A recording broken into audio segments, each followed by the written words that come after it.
Hey folks, it's Babbage Nader. We're back here. Oh, look, there's a snare. We forgot about the snare. Yeah, let's see what we got here. Should we set up a snare? Snare outside. See if we can catch ourselves some rabbits. Buns.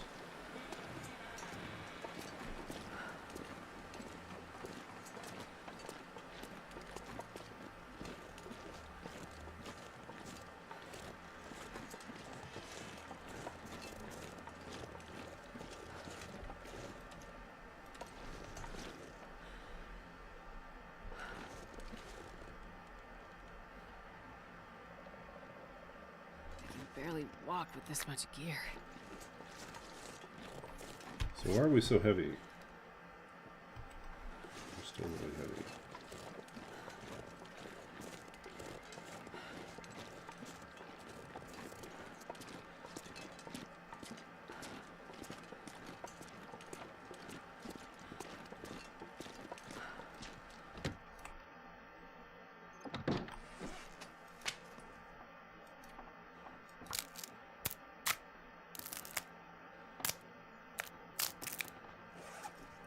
Okay, what do we got here?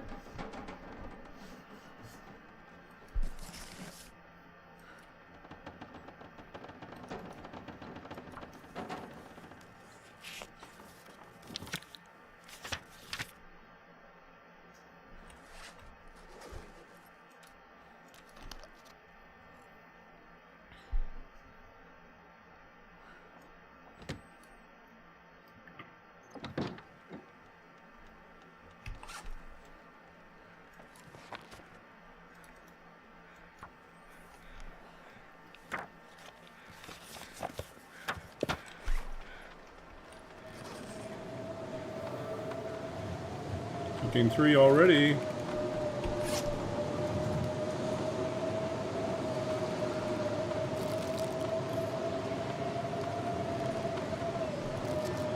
I'm not going to be able to carry this load for much longer.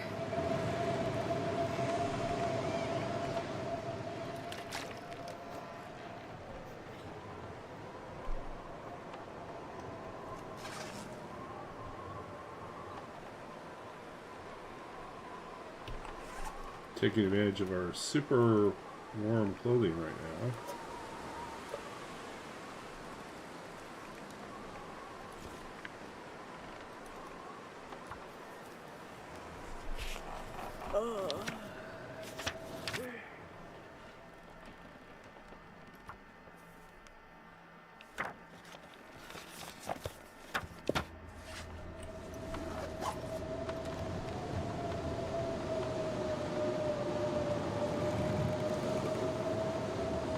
Starting 2.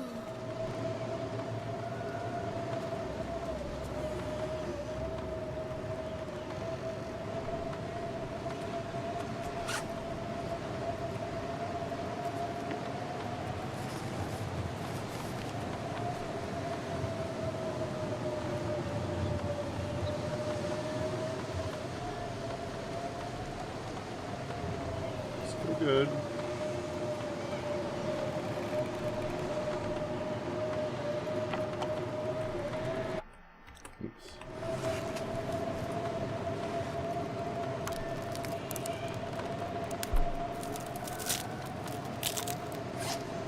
Yeah, if you're just joining us right now, I'm Babbage Nader. I stream The Long Dark. I am a Canadian streamer, currently doing a master's in library and information science. Previous careers and hats I've worn. I'm a writer. I'm the author of 2 books of poetry. I am a literary translator of contemporary Chinese poetry, an opera librettist. That's a relatively new thing that I've been in. Former computer games programmer. Creative writing coach, manuscript editor, and yeah, longtime D&D player and GM, as well as a longtime TLD player.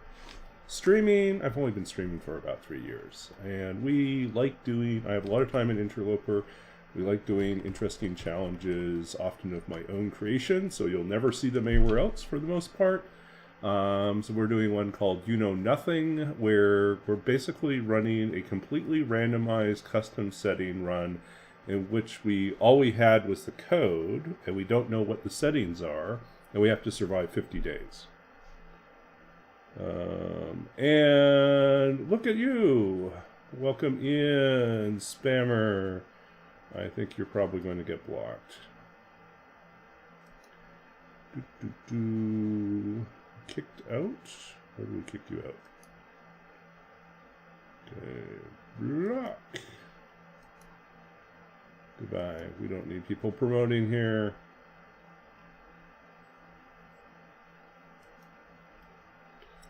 Okay, so goodbye. There we go. So no spammy bots.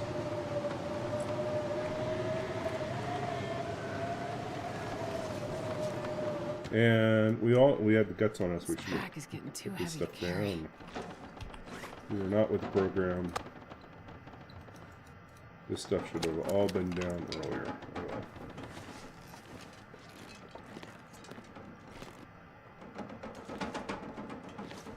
Okay.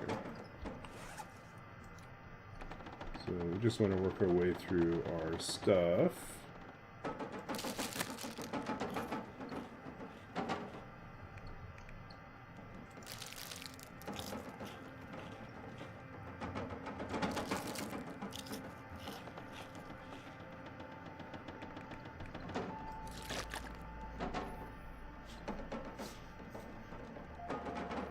Okay, it's time for the big rest.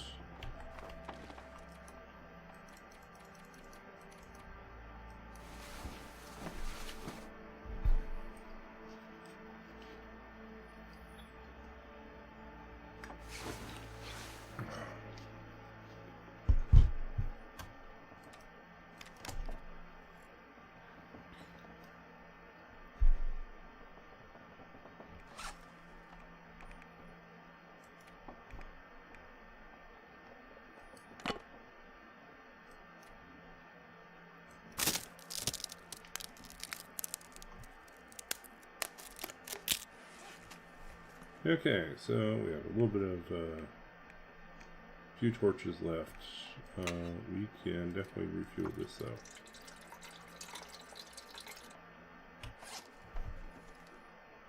More things to worry about.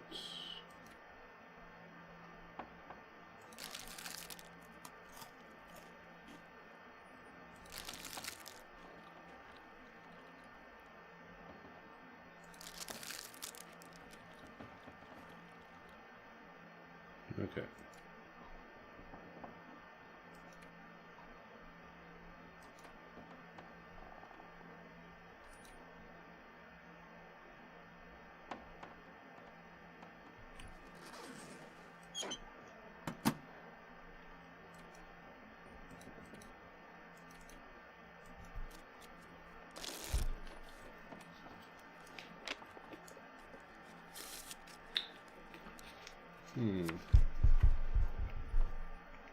I feel like a little bit of an adjustment here.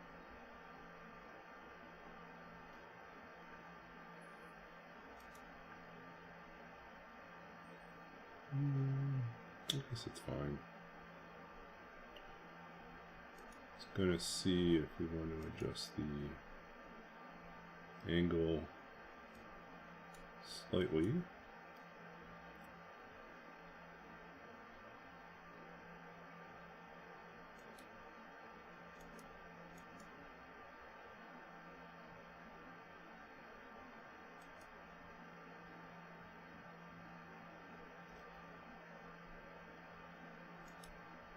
Try that.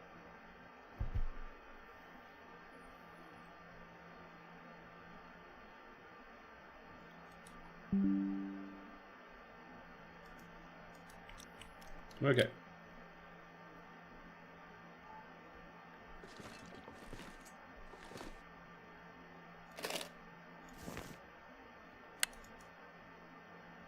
Well, more stuff we don't need right now.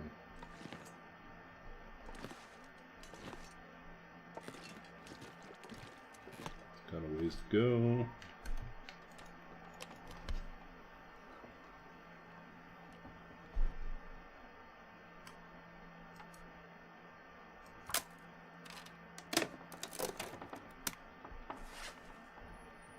I guess we should check our knife here. Do some nice sharpening.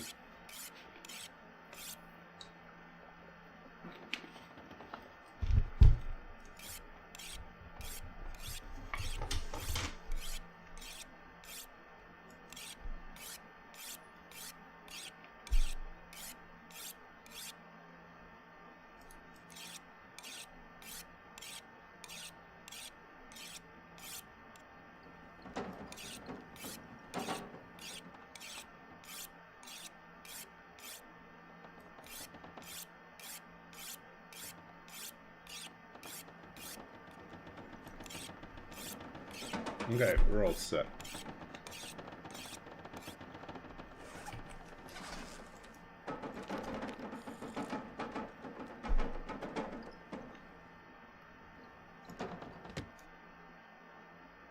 And this pack is getting kind of heavy.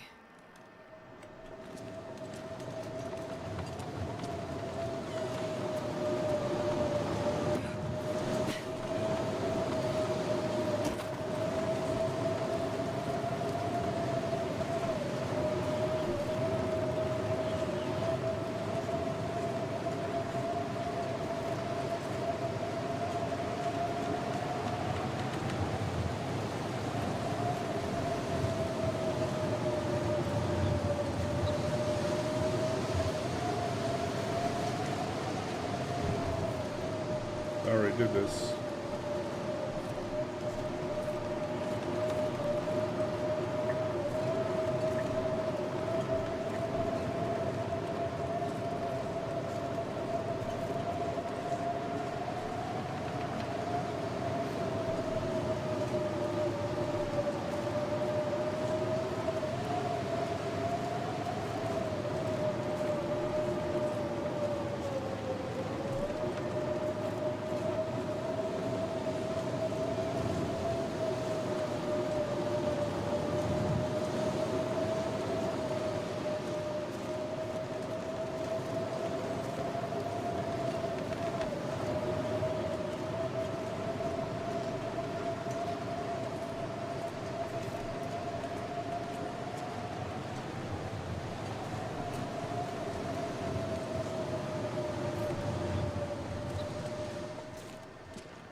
Hey, Roller. You know, you need a nap soon. Oh. One of those days? I had a nap this afternoon. It was much needed. Right about, I think, what was it? Oh, I want to say about 1:30. I just kind of crashed and just rested for a good chunk of the afternoon. It was much needed.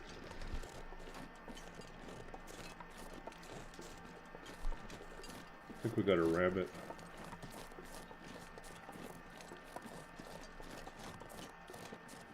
Four-hour pager.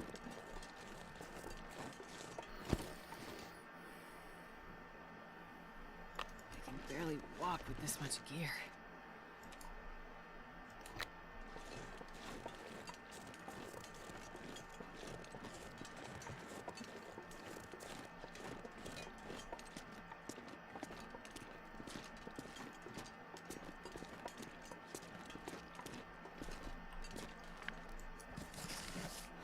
Okay.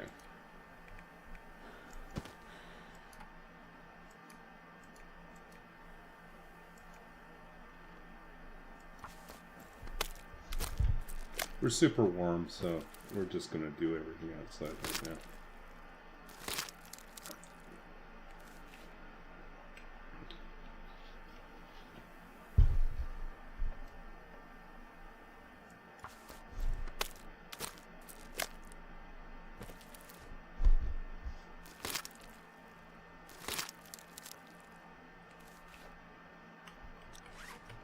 Okay.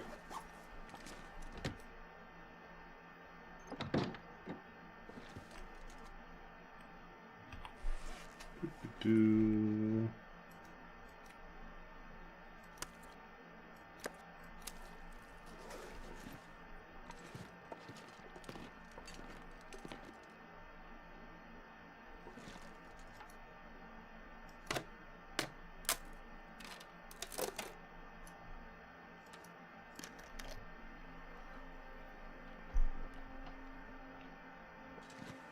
I'm not sure I can carry much more.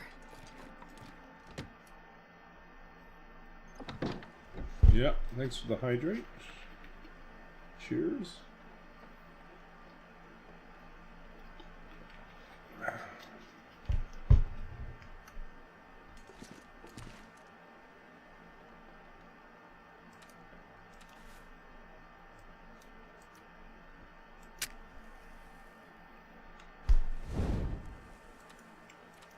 So I took my car in for brakes work this morning.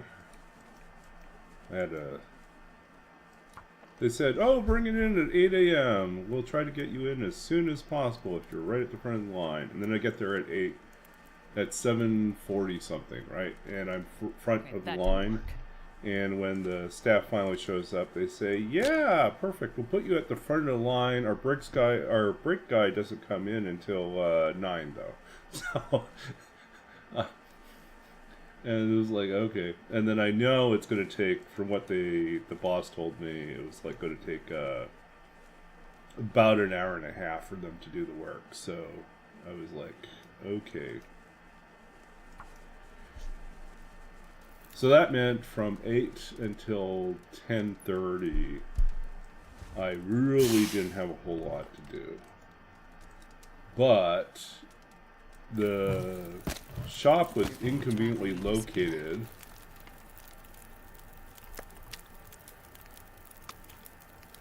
So, like, if I had taken the bus back to my apartment, my current campus apartment, it would have taken me about 40 minutes to get there, get back to the apartment, and then 40 minutes to go back to the location.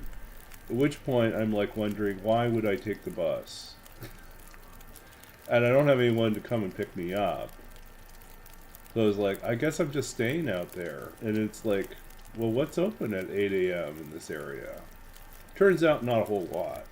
So I walked a lot, got some good exercise in the morning, which actually was probably much needed. And then a little bit later in the morning, I went someplace and grabbed... I was very Hobbit-like. I grabbed a second breakfast because I had an early breakfast that was just really a bowl of cereal. And I decided that I probably needed a little bit more than that. Whew.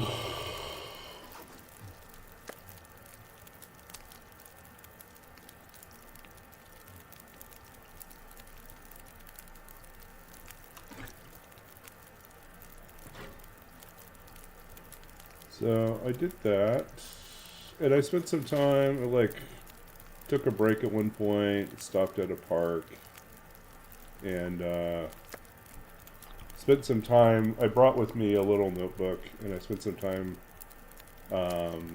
thinking about how to reorganize the group project code that we have for my Intro to Python class. Because I'd been delivered, like, we have 3 of us on the team. One person's been sick, so hasn't done as much. I'll probably dump some new stuff on him on Monday.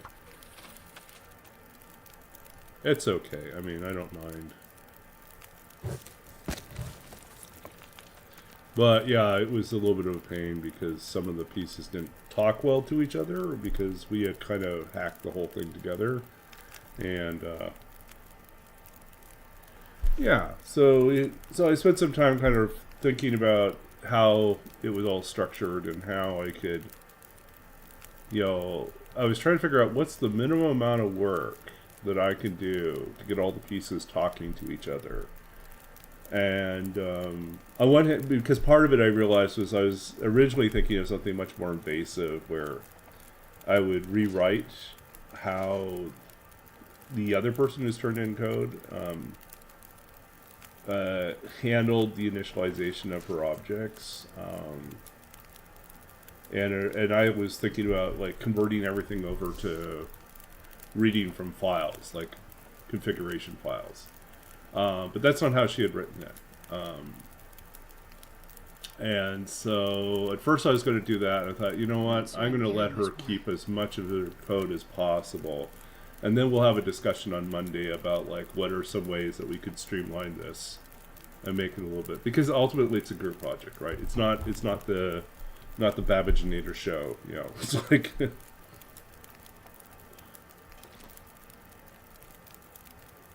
I'm going to be fine in the class. I just need to make certain that I give other people a chance to shine. And don't just dominate the team, right? Can't do everything. So, yeah, I did think about bringing a book. And then I thought, you know, these days, and especially in the morning, I'd have to bring my reading glasses too. I was like, I don't know. Too much work. We're going to be walking around that much. So I just brought my phone and a notebook. A little, like this size notebook. Let's see if I can get it on the screen here. But, yeah, it's a little small notebook fit in the back of my back pocket. And just did the trick for having something to sketch out what I needed to do.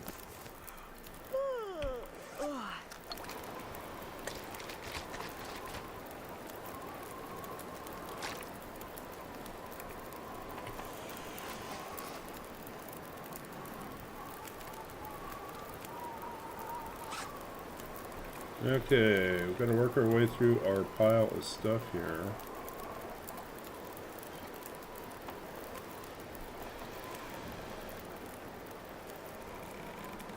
You know, in theory, one of these days,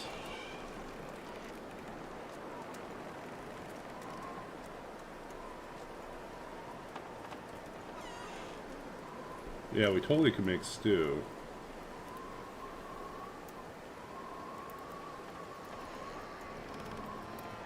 It's gonna work.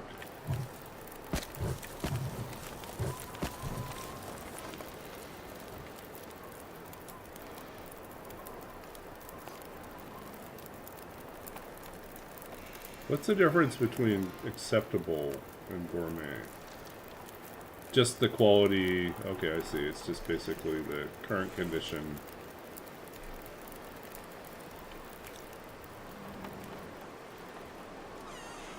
Yeah, it blew out again. We're not keeping this.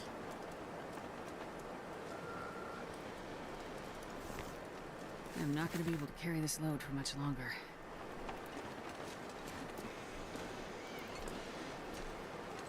Anyone else out here?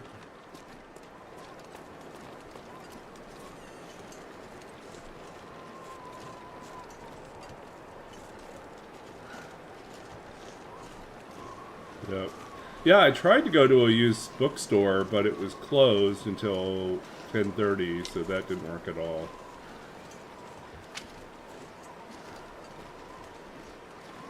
But yeah, bricks are done. Car is smooth. It makes no weird noises.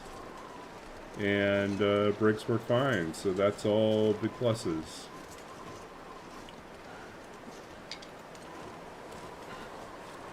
If anything, I think next week I'm going to have to... Maybe next week I'll do it. I'll take the car out to... next time I go to fill up my gas tank, I think I'm also going to take advantage of going to one of those places that has a car wash and just get the car cleaned up a bit. So I'll admit, it's kind of dusty and grimy.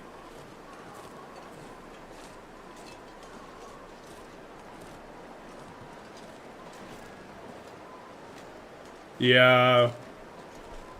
A lot of places have been trimming down their hours. Got a message today from my mother. She and my youngest nephew were out on the east coast of Canada doing a tour.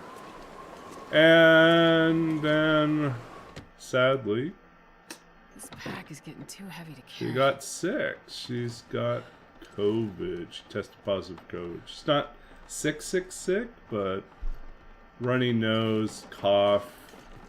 They basically told her to... Oh, there's the Maglins. They told her that she couldn't stay on the tour, so... And she wasn't feeling well, so...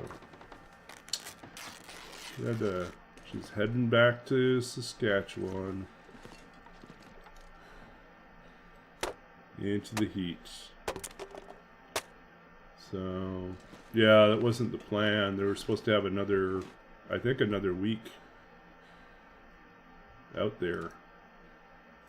But, alas, sometimes things don't work out as you plan. Just try, but...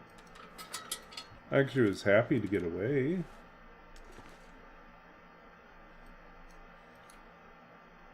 And they did get to see a lot and do a lot of stuff for the first week. It's just that the...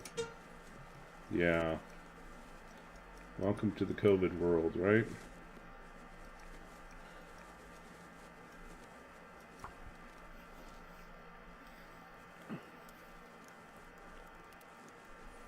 Yeah. Well, I mean, I saw the pictures. They got to do a fair bit first Oh, that didn't work. first week of their tour. It's just that, you know, I don't know if they're going to get a refund, right? So it's like,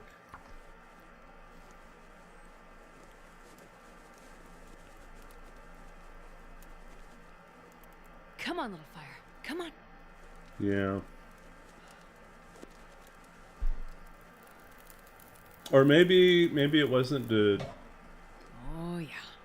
That's a good Maybe they don't have a 2-week tour. Maybe it's that's how much time they had originally budgeted for the vacation. Maybe that's what it was. Because my aunt out there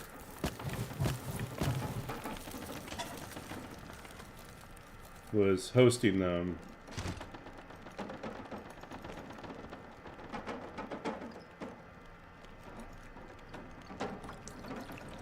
But I guess it's just, yeah, it's not worked out. So...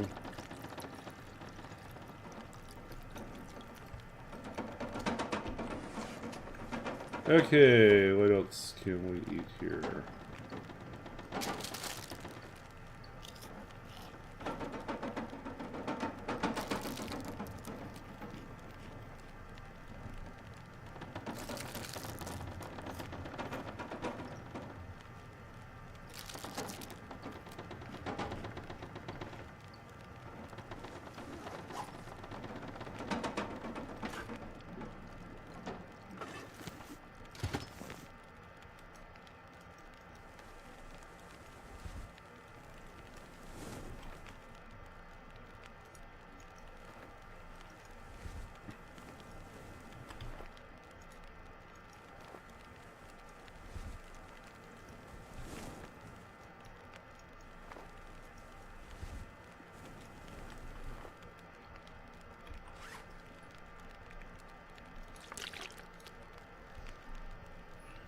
Okay, what do we got here?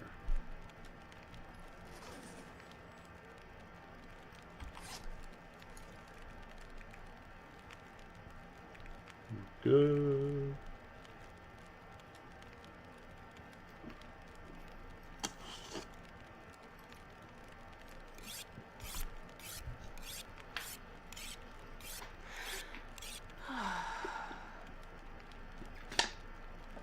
The weather's slowly improving out here too. Today was warm, but it wasn't as bad as it has been. I think we're kind of starting to turn a corner here. In time too, because I'm just about Barely walk with this much gear. tired of dealing with all this extra heat.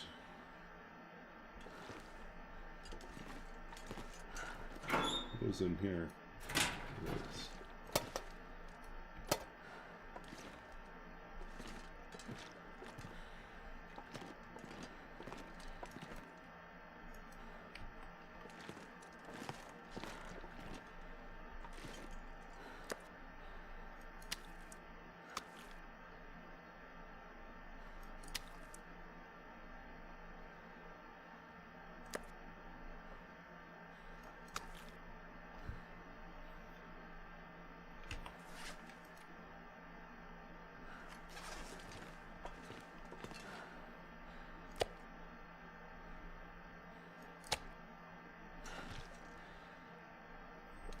Okay, easier to track what we've got over here.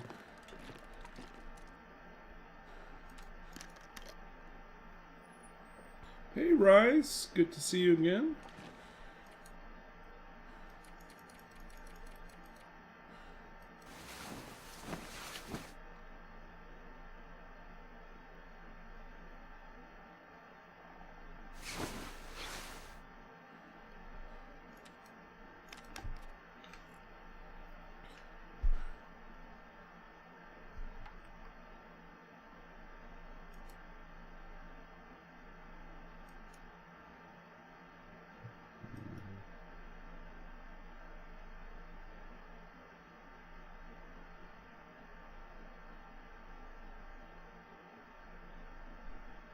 Yep.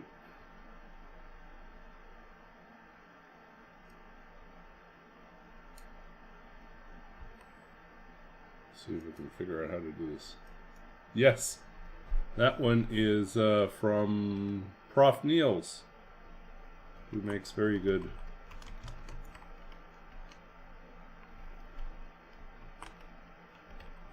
Try to do this again.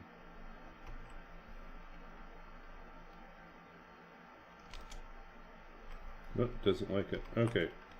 We will one of these days figure out how to... Yeah, it just doesn't do the shout out. Maybe we do it the old way. Shout out.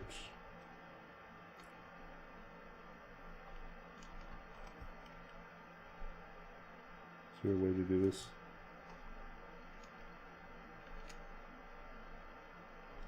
Yep.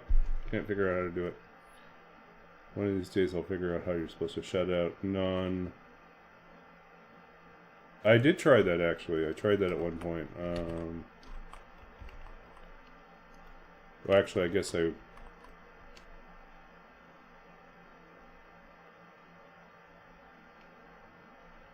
One, two, three, four. Yeah. It like will switch to the Japanese and then it won't display it. I don't know if it's just oh, you know what? There's probably another way to do this. Let's see here.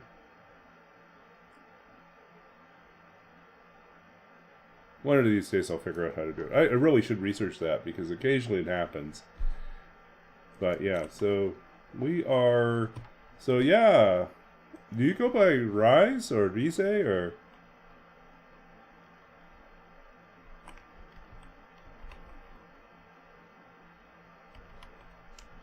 Do you think that would work? Oh, it does work. Oh.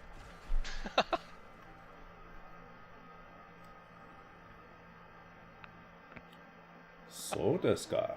Oh.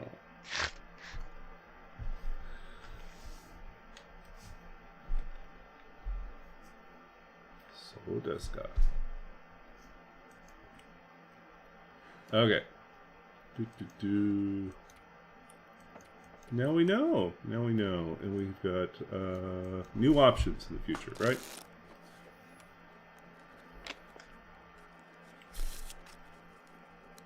Yeah, so I was saying we're doing, I don't know if you've been in for one of these challenges, but we're doing a challenge called You Know Nothing, where we get a survival code and we don't know anything about it. We just play it for 50 days and try to survive. And our survival code are produced from random custom settings generation using a generator I wrote. So yeah, it's totally wild. We have no idea what we're getting into. This one has been turning out pretty tame. This happens sometimes, where we are. Whoa, Jex! Welcome in, Jex. Welcome in, Raiders. Let's give a shout out to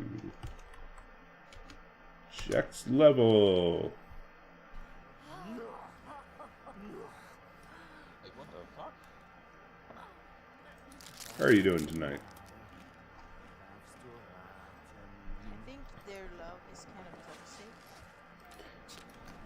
If you're new to this stream, I'm Babbaginator. Yeah, I I thought so too. stream I as thought obviously. Debbie was going to like bite her veins out.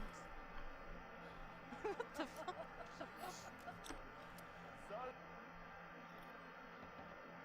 Yay! Good to see you, Jex. So if Jex in your Raider company, yeah, welcome in.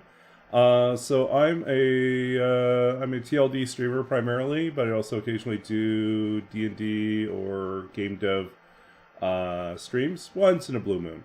I'm a writer. I'm a former computer games programmer, and I am currently back in school doing a master's in library and information science. So, and I've been playing TLD for a long time. Mostly play Interloper, but today we're doing this weird challenge. We've been back on these weird challenges. Did I already put it out there? Yeah, so we're doing custom settings, randomly generated custom settings. We get a code, we don't know what the settings are, and we just play it for 50 days. And we try to survive as long as we can. Lately, like this run has been pretty chill, I will admit.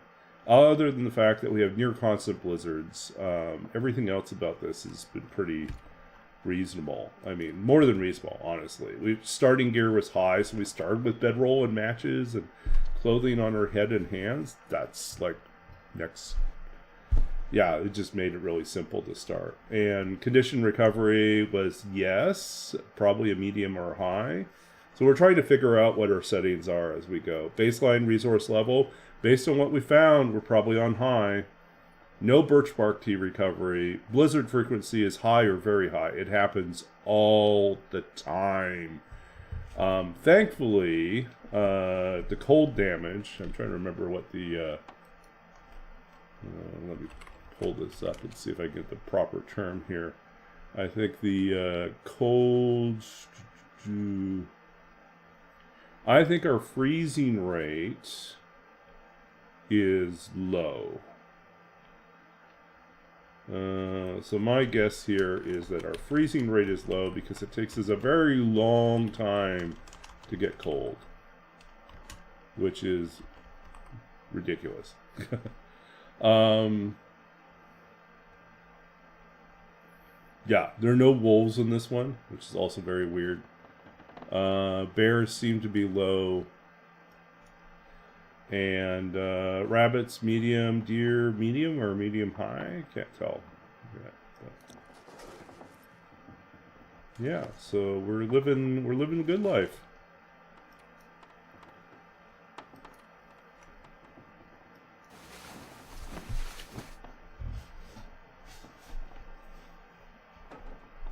What? Jex had a cat video? 13 days. 13 days. Okay, we still haven't figured out if we got passive or violent. Passive wildlife or not. So we're gonna take all our stuff. I'm not going to be able to carry Go this to the load camp for much longer. office. See what we get. Okay. Yeah, so why are we so warm? Because we found an expedition parka and an old-fashioned parka at Grey Mother's. And we're wearing both a thick wool and a fisherman's sweater. And we got the red wool lawn johns. And we got mucklucks. So we're like rocking it here. Super warm. 23 right now is where we're at. So warm, we can just sit around.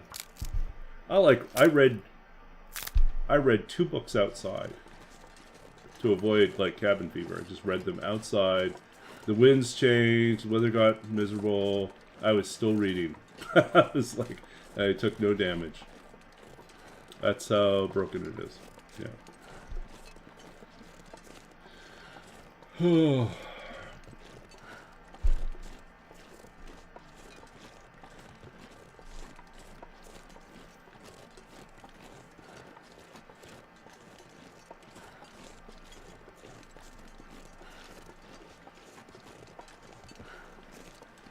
Is it time to read something else? Maybe.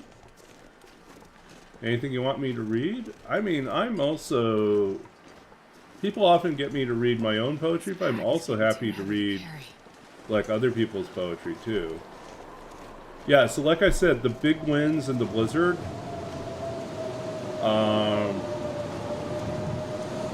Look, it's cold enough that we're actually getting an arrow down.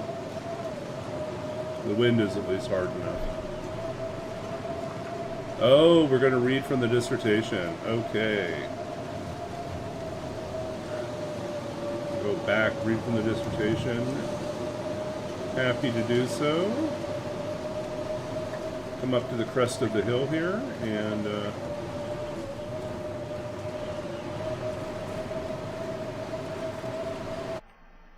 Okay, let's read from that dissertation.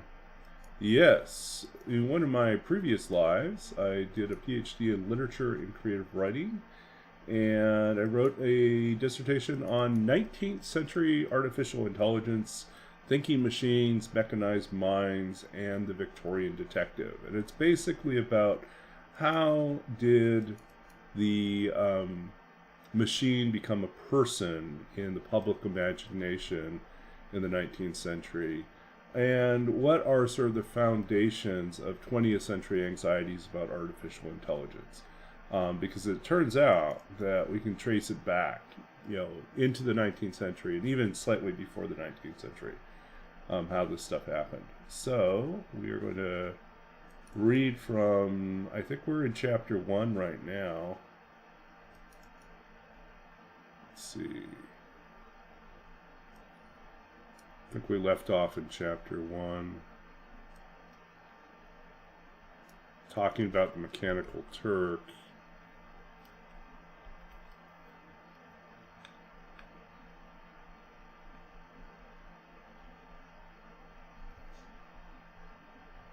Let's see.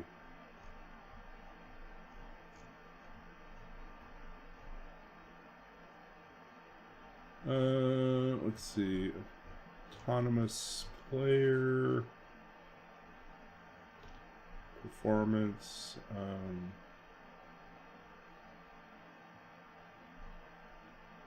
Person. Okay, we talked about personhood.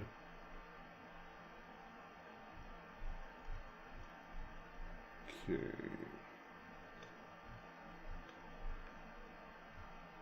Okay.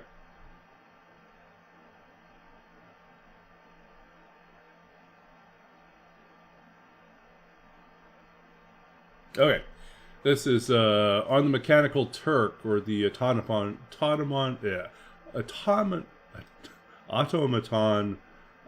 player.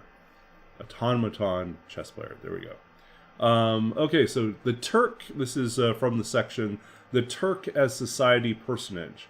So if you're not familiar with this, in the 19th century, actually it's the late 18th century, a Austrian engineer built a fake chess-playing robot,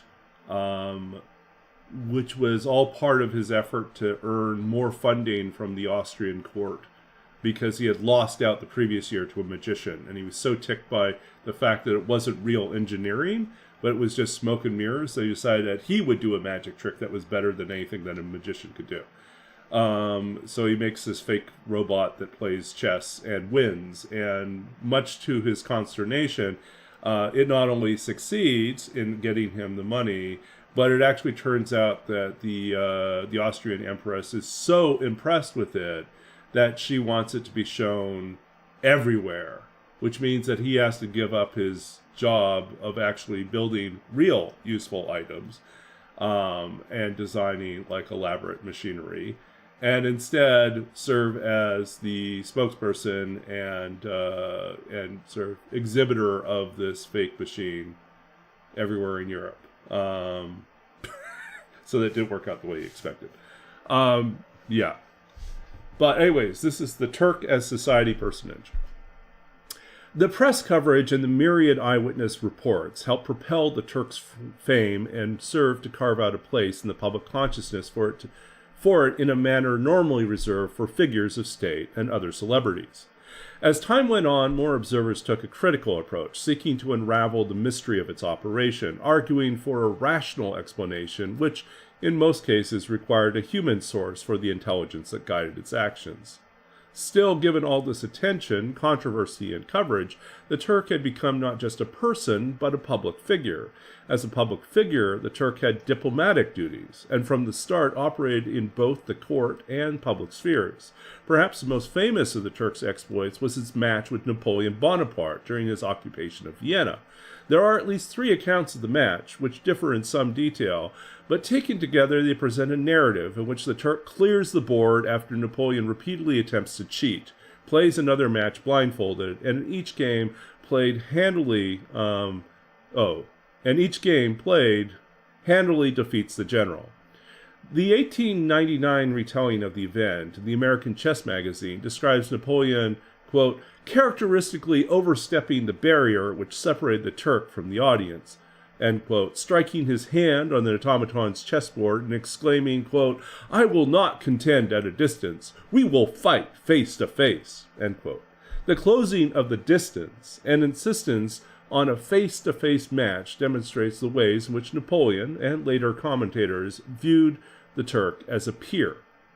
Perhaps the most compelling way in which the Turk was constructed as a figure of society can be found in Silas Weir Mitchell's 1857 article, The Last of a Veteran Chess Player. Writing 3 years after a terrible fire had destroyed the Philadelphia Museum, which had been its final resting place, Mitchell chooses to open his reflections on the Turk with a rather oblique obituary for, quote, one of the most famous personages of the last 100 years, end quote. Through clever wordplay, Mitchell presents an accurate summary of the Turk's life and accomplishments, while at the same time not divulging its true nature until the second half of his article. Mitchell's description of the Turk as the child of a Hungarian official of good birth and fair character positions it as a member of the aristocratic class, while his noting of its inability to smile, its lack of speech, its single functioning arm, and its clear and precocious intellect paint it as somewhat alien and monstrous in appearance. Rather than villainous nature, though, Mitchell's portrayal of the Turk suggests admiration. He further casts the Turk as an admirable figure by describing it as, quote, the friend of Franklin, opponent of George III and Louis XV, the slave of Eugene de Boheme, the conqueror of Napoleon, the favorite of Frederick the Great, and the Grand Turk. End quote. By locating the Turk in this broad network of allegiances, relationships, affections, and animosities, Mitchell creates a vision of a figure capable of forming and maintaining social bonds and participating in the larger society. Mitchell's description of the Turk's fiery end is written in a particularly dramatic fashion. Quote, he perished, at last, like St. Lawrence, amid devouring flames, shedding no tears, and meeting his fate with the tranquil resignation of a man in a box. End quote. Here, too, the Turk is raised, albeit tongue-in-cheek, to the level of hero and martyr, as one who, quote, must undoubtedly claim our respect since perhaps no other man has ever checked the march of so many kings as he, which is a terribly great chess pun. I mean, given the fact that that's all he does is check kings. But literally, he did check kings and emperors and tyrants. Okay. The Turk as literary figure and trope. With its physical form consumed in flame, all that remained of the Turk was its presence and text, and its reputation in popular culture, which for the most part was dominated by accounts of its exploits and speculations as to its workings. Where late 18th century eyewitness accounts and commentary had largely depicted the Turk as a curiosity and spectacle, a mystery to be solved, 19th century texts instead tended to begin with the assertion that the Turk was an elaborate deception manipulated from within by a hidden human operator. Despite the ways in which the autonomy and intelligence of the Turk were challenged, the figure of the automaton chess player was now firmly entrenched in the culture and soon found itself revived as literary character and trope. And this is really fascinating. If you go back and read like all sorts of speculative fiction, literary fiction, from the 19th century onward and into the 20th century and even into the 21st century, you will still find references to the automaton chess player, just like everywhere. Like I remember watching British murder mysteries on like Acorn or BBC, I can't remember where I was watching it. And it was like 2 separate episodes, different shows completely, have automaton chess players, mechanical Turks, as part of their plots. So it's just like, clearly, this is something that people were obsessed with still. And they had different takes on what it was. And there's not just one, but there's 2 different Doctor Who episodes that have mechanical Turks. The Ottoman chess player. Yes, you could sit on him. No, you can't. He's not very comfortable. So anyways, we'll finish up this, and then this is kind of an entertaining look at some of the ways in which people wrote about the chess player. The automaton chess player makes its first literary appearance in J. Walker's 1845 play Modus Operandi, or The Automaton Chess Player, which offered its audiences the spectacle of an on-stage working replica of the Turk. Although the play's preface quotes liberally from the von Windich papers, one of the first observers of the Turk, the automaton chess player in the play is clearly not the Turk, and its actual role within the play's narrative is rather limited. Although the action and deception between characters takes place around it, the automaton itself is passive, an object to be contended over, but possessing no life or no power of its own to change the course of events, or to enable the audience to see things differently. In contrast, Clementina Black's 1876 short story, The Troubles of an Automaton, refuses to relegate the automaton to a background element, instead foregrounding the figure by making it central to our understanding of the protagonist. Mr. Bannerman, the hidden operator of the automaton chess player, is kind of the focus. In Bannerman, Black offers us a character who is paid to be the animating force and intellectual power, i.e. the spirit and mind of this chess player, and for whom the automaton is not merely a tool or prosthetic, but also the persona he inhabits and performs. His devotion to maintaining character while playing the automaton is critical to the story's plot. As the narrative progresses, Bannerman finds himself caught in an ethical and moral dilemma, when he must decide whether or not to report a theft he has witnessed mid-game while operating the automaton. If he chooses to come forward and testify as the sole witness of the crime, he must break his contract with the owner and unmask the automaton as a deception, a betrayal that he can neither stomach or afford. If he turns a blind eye and remains silent, he violates his own moral code, which calls for justice. Bannerman is pulled in 2 directions by his different loyalties, one to the machine persona, the other to his persona as a morally upright character. By focusing on Bannerman and his attempts to negotiate a middle passage that allows him to preserve both the machine identity and his own social identity, Black presents the automaton chess player as neither wholly human nor wholly machine, but rather an amalgam of both machinery and its human operator. It is an object still, but one inextricably tied to the fortunes of his operator. The man-machine hybrid subject, in a sense a prototypical cyborg, encourages readers to imagine the ethical and moral decisions that a conscious mind inhabiting the machine body might face. While Walker and Black both incorporate the automaton chess player in their respective literary productions, neither offers a vision of the automaton as a character in its own right.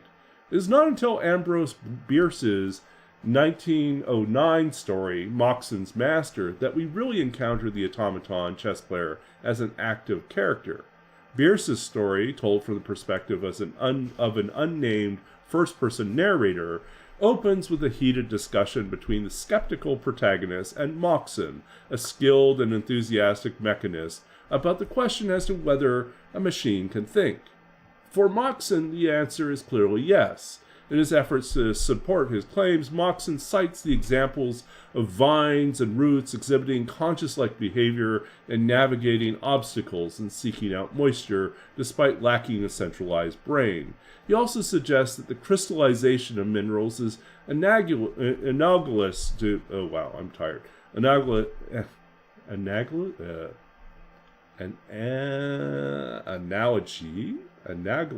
can't say it today, to the organizational behavior of armies. In light of these and other naturally occurring cases, Moxon concludes there is no such thing as dead inert matter. It's all alive, all instinct with force, actual and potential. Bierce uses Moxon as a mouthpiece for a variety of contemporary materialist arguments against the immateriality of the mind. This is like a really important philosophical discussion that's happening right in the midst of like the aftermath of Darwin, and so this rise of like, can we explain everything that happens in terms of the physical body, in terms of organisms, as the product of like what we think of as a mental state is really just material. It's just really, you know, what's happening physically within the brain, right? So rather than assuming that the substance of mind and matter are different in nature, Moxon contends that they are in fact one and the same. These arguments construct a rational context where the idea that a machine might think becomes plausible to an open-minded reader. Of course, all this seems to lie in the realm of conjecture until their conversation is interrupted by pounding noises originated from Moxon's machine shop. When Moxon returns from dealing rather noisily and apparently violently with the source of the pounding, he does so sporting fresh scars on his left cheek as if struck by a hand, and explaining cryptically that I have a machine in there that lost its temper and cut up rough. At this point, we are still not offered entry into that room, nor access to the mysterious machine within. Nevertheless, Moxon's explanation plants the idea that this machine is one capable of human-like anger and violence, and in this way prepares us for what transpires at the end of the story. After the two conclude their conversation, the narrator leaves and continues to reflect on Moxon's final statement. Consciousness is the creature of rhythm. As he considers Moxon's words, he soon arrives at the notion that all things are conscious, for all have motion, and all motion is rhythmic. When the narrator rushes back to discuss the ramifications of this insight with Moxon, he finds the main room empty and lets himself into the machine shop in search of the mechanist. Once inside, he discovers Moxon seated across the table from another person, engaged in an intense chess match. Moxon's opponent, of course, turns out to be the automaton, and in numerous ways is constructed as something other than human, despite the fact that the narrator does not immediately identify it as an automaton.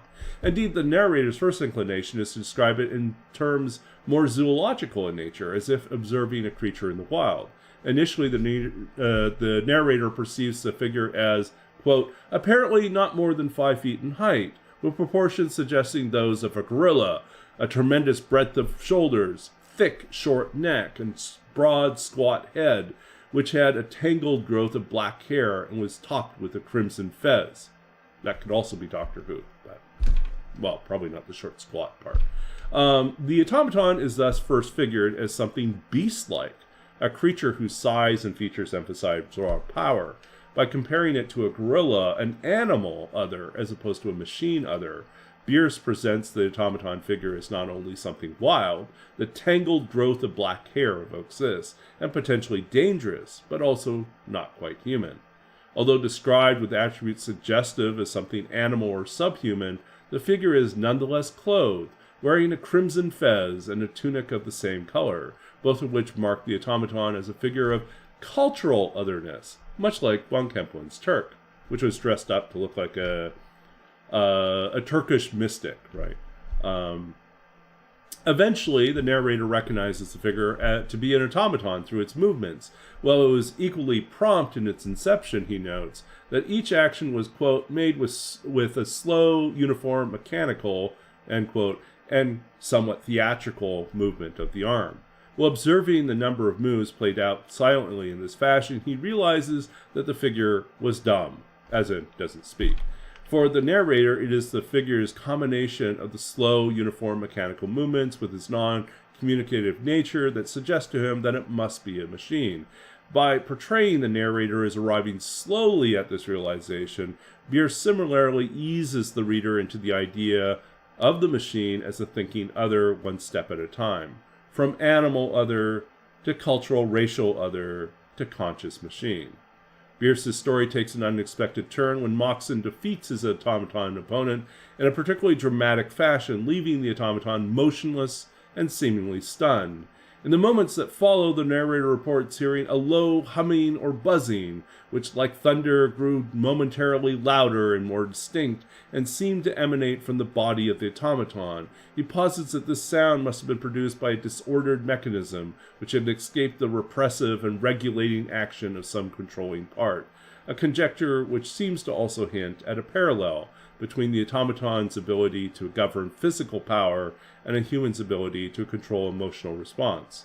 When the automaton finally responds, it is described as doing so in the language of mental illness or fever derangement.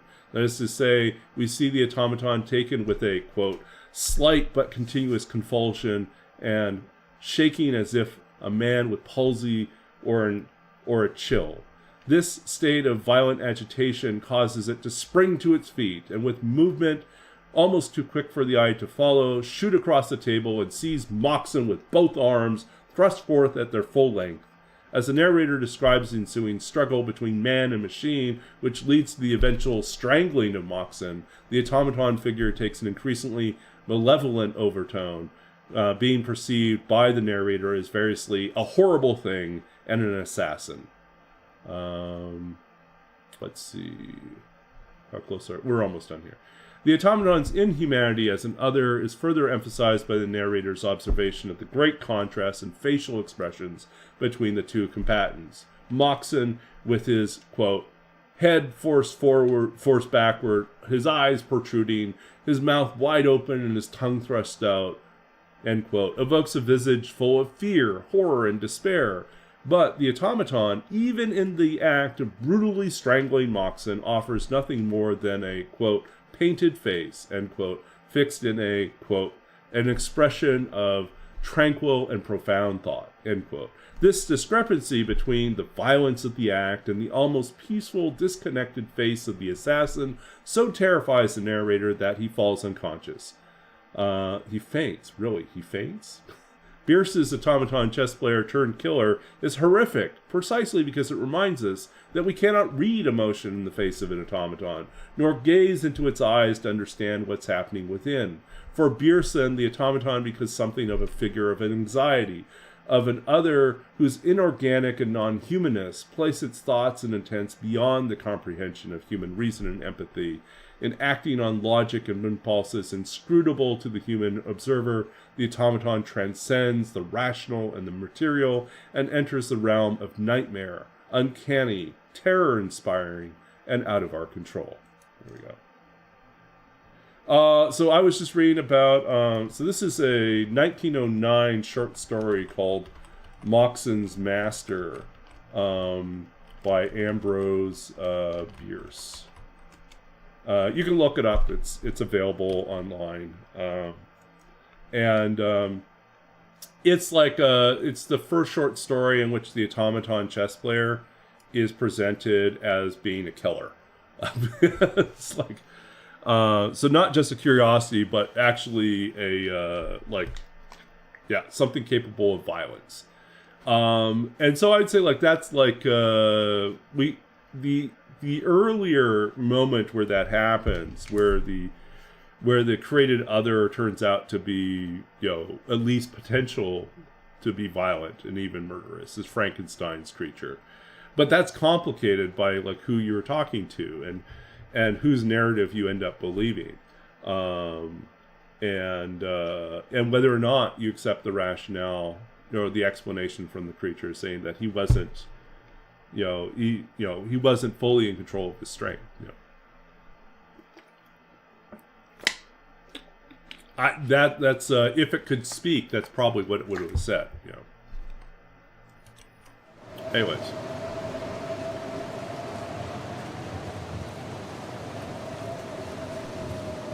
Okay, we're back in. Going to camp office now.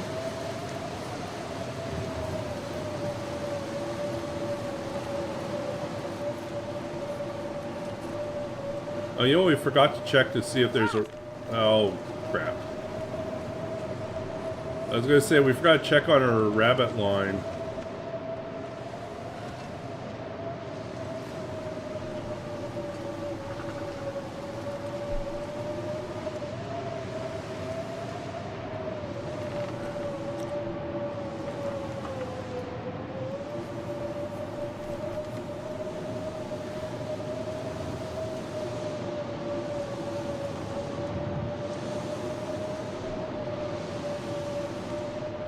Yeah, I think the so this is the latest thing that I'm speculating on. I think our freezing rate is low. I think it's very difficult for us to get cold, which kind of makes this not very much of a challenge right now.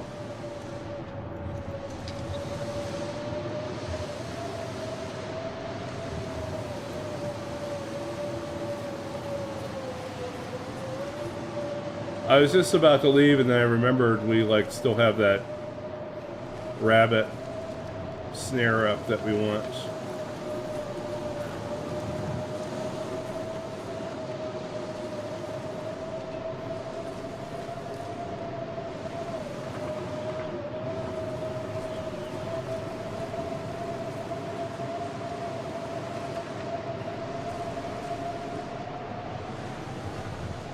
I would like to make myself some rabbit mittens, I think, would be good.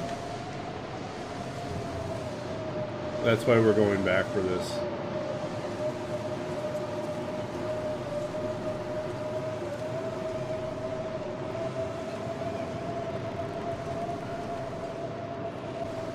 Yeah, now it's just a chill, like, walking simulation. With big winds.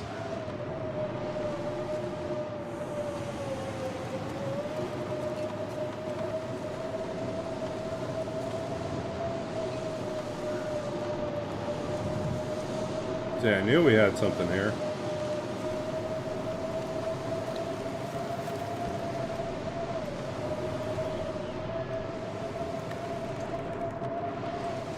If you ever want, those of you who are newer to this game, if you ever want a perfect spot to stick your snare, find this rock at Trappers and put your snare right next to it. The bunnies come racing up and down this section all the time, so it always works. You're always going to get one in 24 hours. So.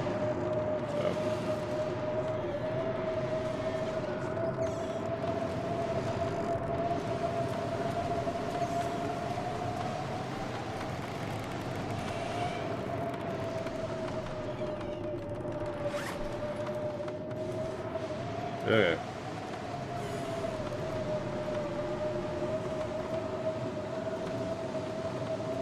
We'll do the knife this time.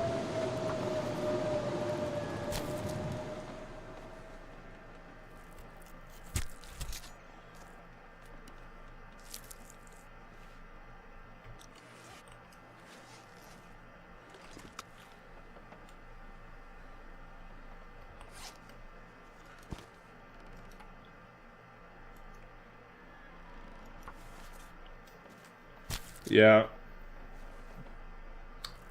But that also means that, you know, the odds of us, like, being able to finish off this one is pretty good. We should be able to move quickly through this.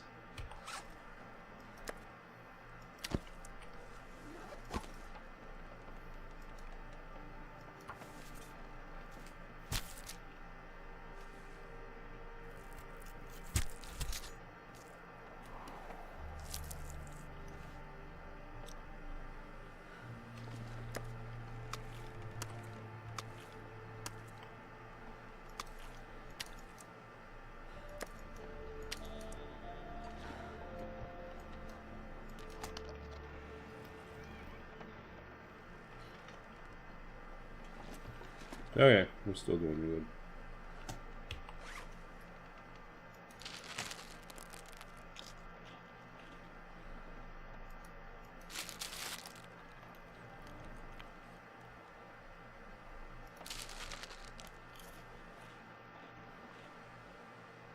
As am I. I find it's a little odd to have this much freedom.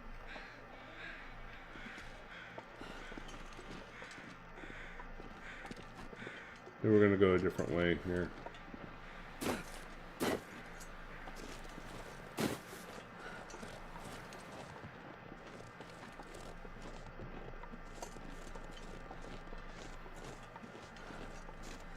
We still have to get to our exit point, which we haven't decided if it's going to be the summit or Desolation Point. I think we should go to the summit, and then we should finish the challenge in Desolation Point. So we started in Forlorn Muskeg, I think go to summit, and somewhere in between Forge, right? Or we go to Desolation Point, Forge, or we forge and, you know, we don't have a hammer right now, otherwise we'd go and forge. Or actually, the odds are good that there's probably a hammer already there. So maybe we just do that. What do we have in terms of metal? Oh, we left our metal somewhere. We don't have a hacksaw.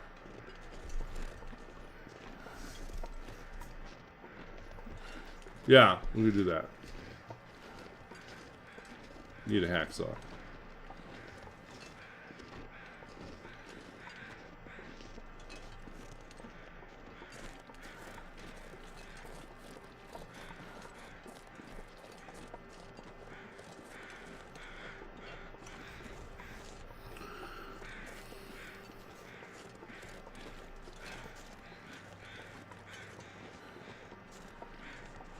Oh, we got a bow.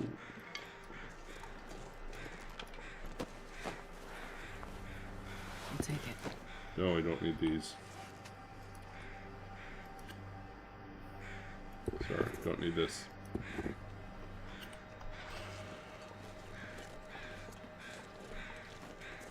Where's our feathers? No feathers?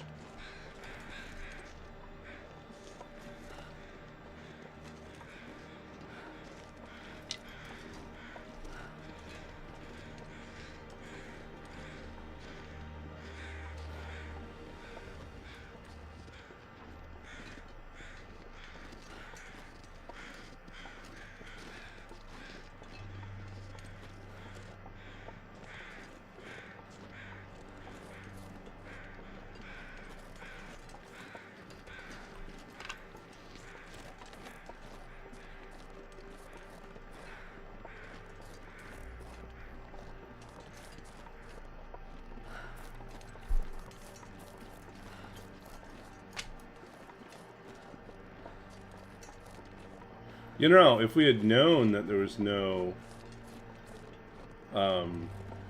we had known that there was no wolves when we spawned in FM, we could have gone straight to Spence's and forged pretty early. But instead we got out of there so we could get better clothes. Which I don't think is a bad idea. I think we did well. Going to Milton definitely gave us like a huge leg up in terms of being able to resist all the cold.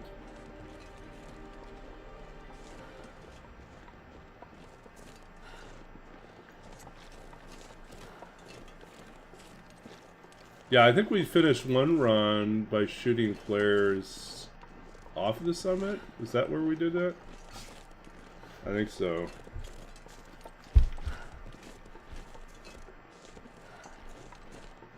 Did another one where we finished by shooting flares.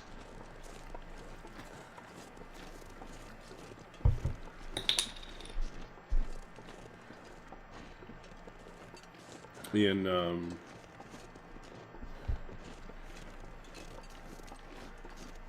is it Airfield? Where did we finish up that one? We went to Airfield. No, we started in Airfield. We finished in Desolation Point.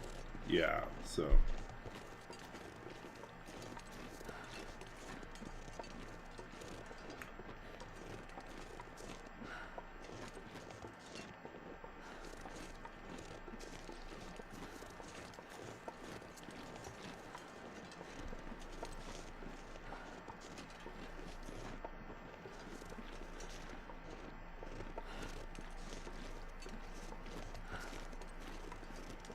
Yeah.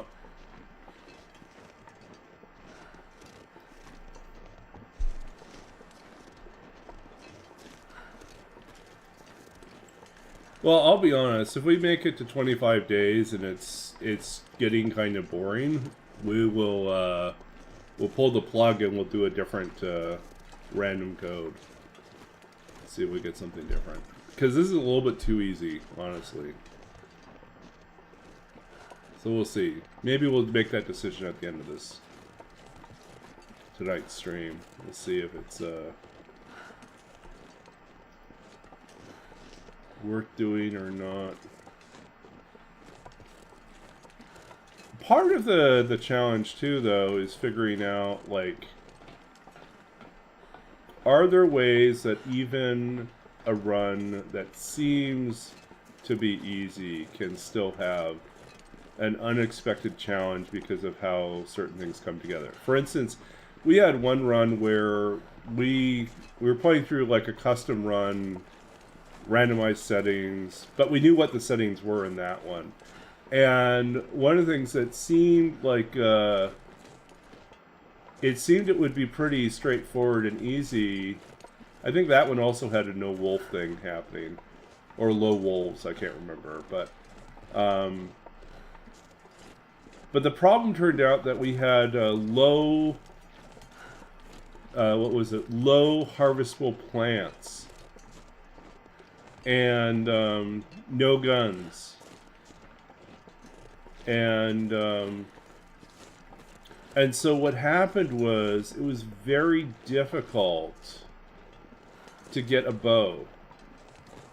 And we had no other way of hunting other than like throwing rocks at things, right?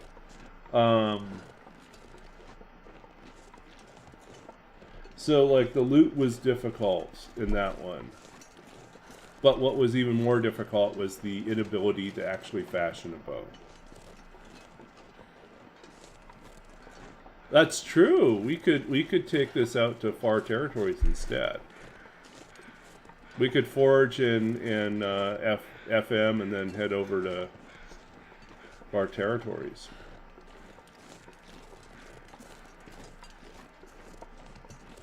And maybe we go to Sundered Pass. Oh, maybe that's what we do. Maybe this is the run we go to Sundered Pass. Now that would be worth doing. So I haven't been to Sundered Pass yet. Well, I like that. I think that's... Sundered Pass and this wind is just going to be a bad combo, I can tell.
With this much gear.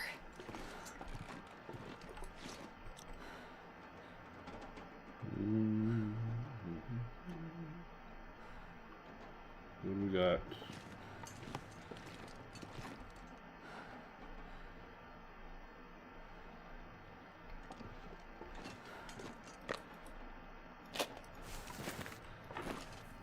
I think fishing's still broken right now. Nobody needs this anymore.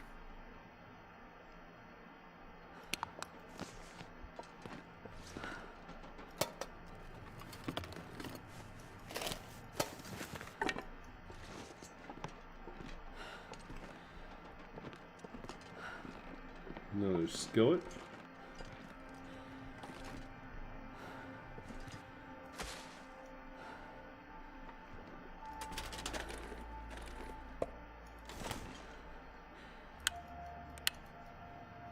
Is there a gun in this run, or are we just finding ammo?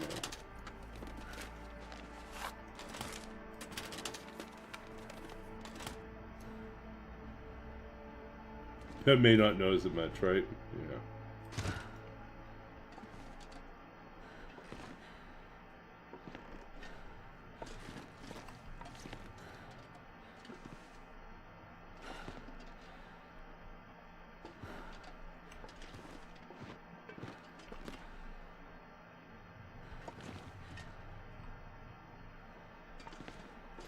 This'll come in handy.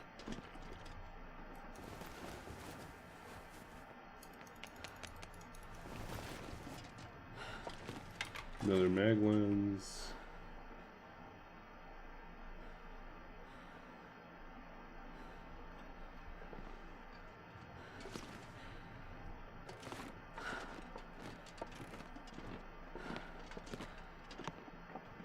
Go to the dam and Winding River and look for Vaughn's gun.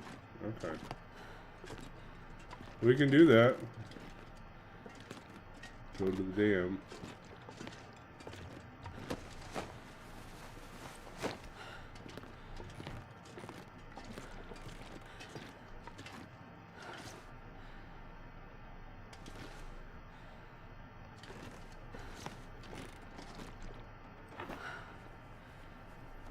Well, this stuff will come in handy.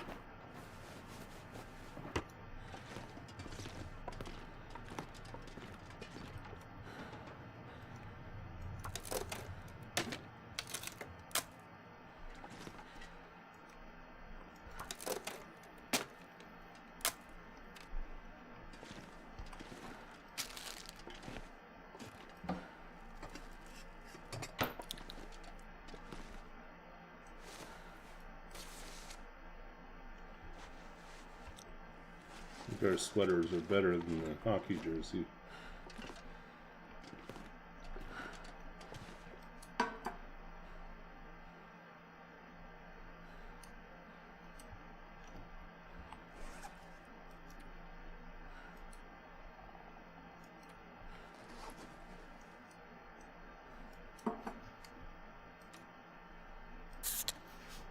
Okay.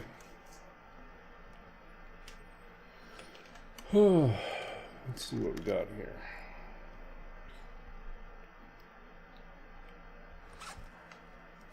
Another broken arrow.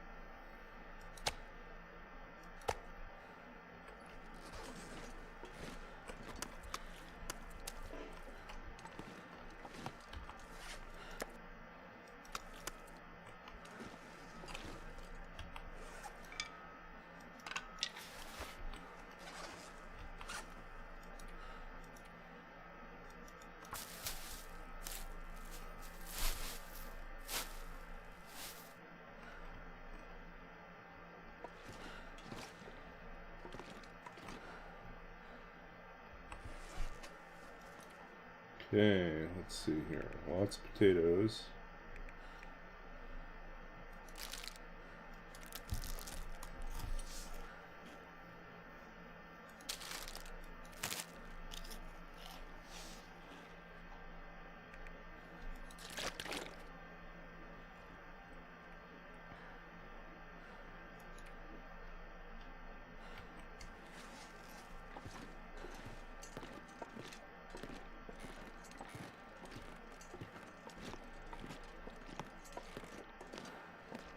Oh, we can make fire-hardened arrows and hunt bunnies.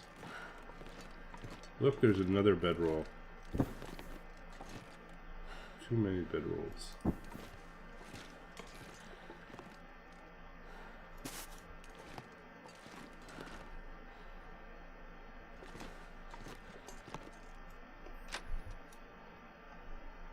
I'm not going to be able to carry this load for much longer. What's weighing us down the most? Food.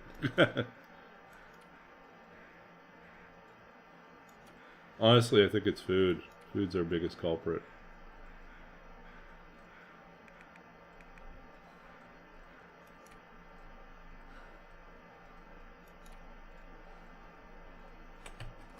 We don't need, we don't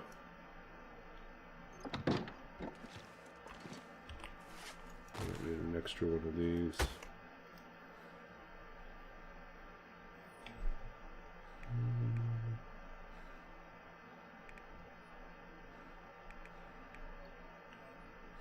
We'll burn through the potatoes soon enough.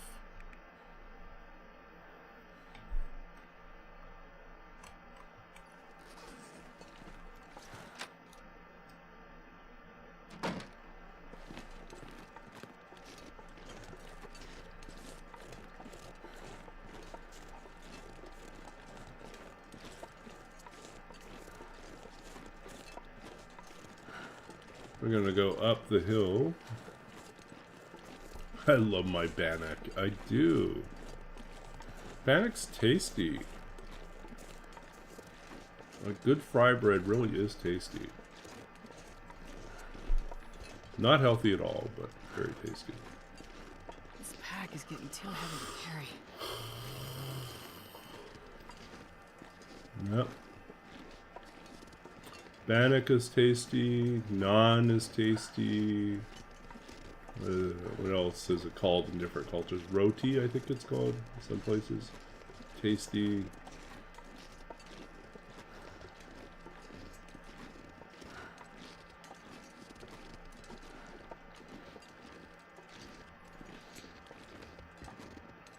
One of my favorite things, totally not healthy, I've been trying to cut back a little bit, but it's still an addiction, is Chinese scallion pancakes, which are basically flour, salt, oil, and green onions. Scallions, right? The actual way to make them, if you want to make them properly, requires a process that uses both hot and cold water. It's like hot water and then later on cold water. In the mixing process, and it impacts the way that the dough is formed. But I recently figured out how to consistently achieve the crispiness that I sometimes don't hit when I'm cooking them. And it turns out that if you you heat up the skillet and put the, you know, if it's frozen or if it's fresh, you put it in there in the oil. You just take a little bit of water and just kind of flick it into the pan so there's a little bit of steam action while it's cooking in the oil.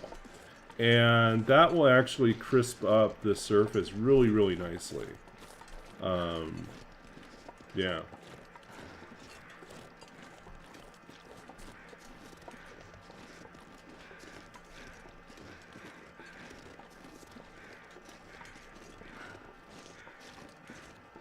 Yeah, I mean, one approach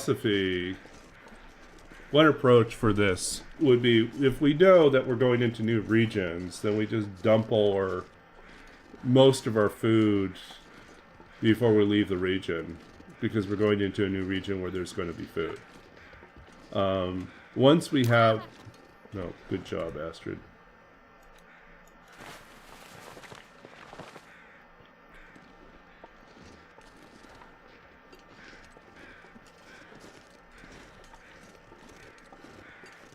Oh, another sapling.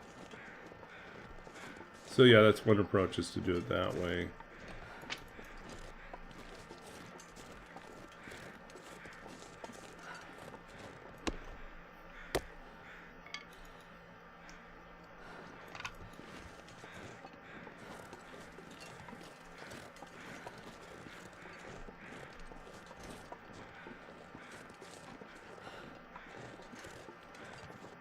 Yeah, blizzards in Sundered Pass would be a nightmare too. I mean, totally expected, but still, nonetheless, a nightmare. Did we get this one? I don't know if we got this one yet.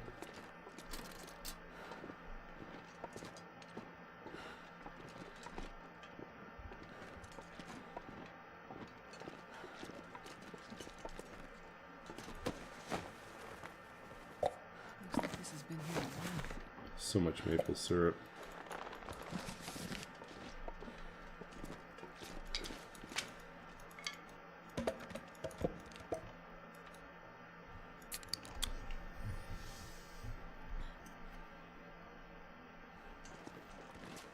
Okay, go up here. Cook up the deer, and then while we're cooking up the deer, we'll also pull some fire hardened arrows. Then we can take advantage of the bow that we found and hunt some more rabbits.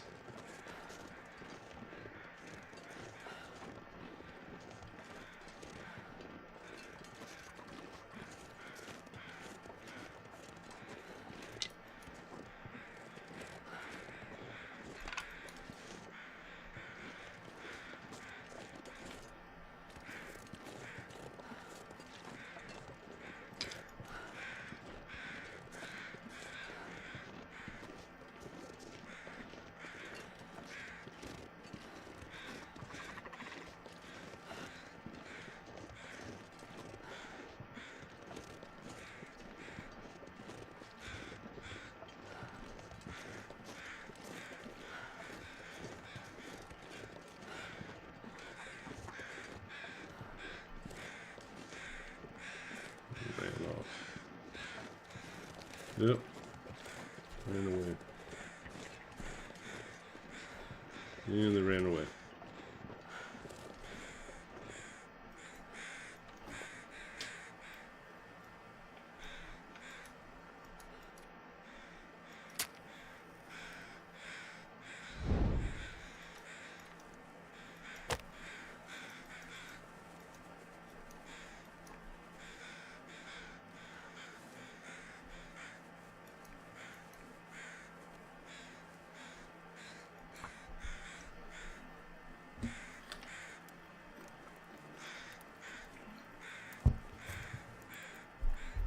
Come on, little fire.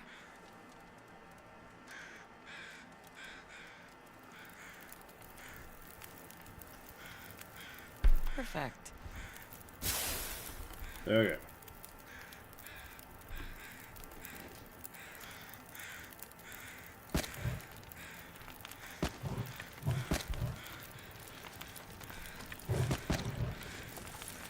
Okay.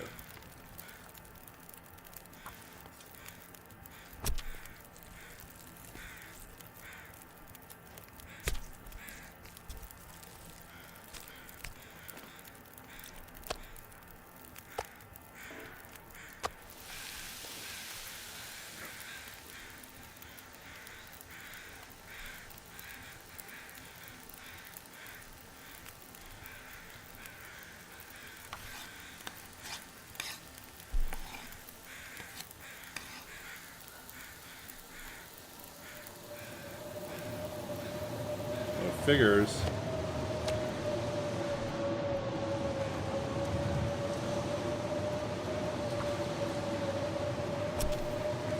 Hey, Linnaeus, yeah, we're doing the best we can.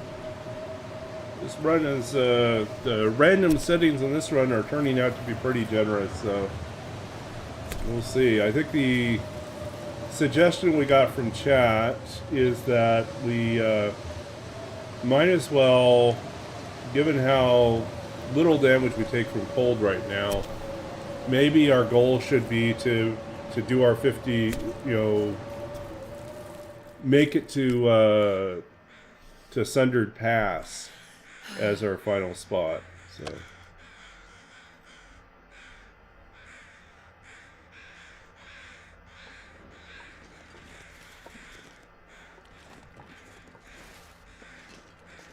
yeah. It's getting dark out here. Time to look for shelter.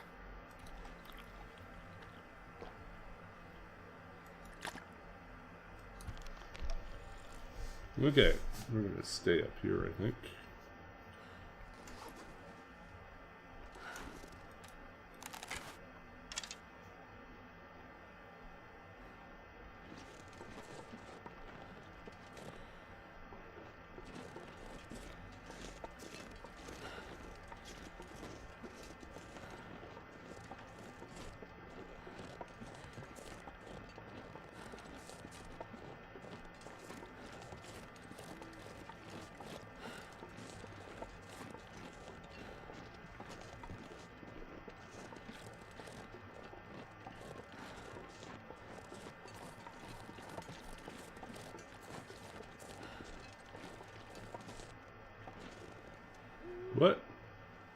cooked pretty quickly. Is that fire detection then?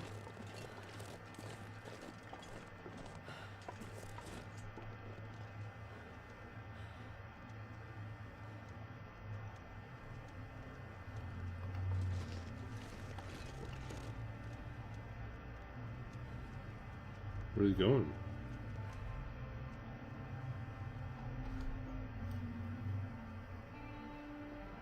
That feels like fire detection.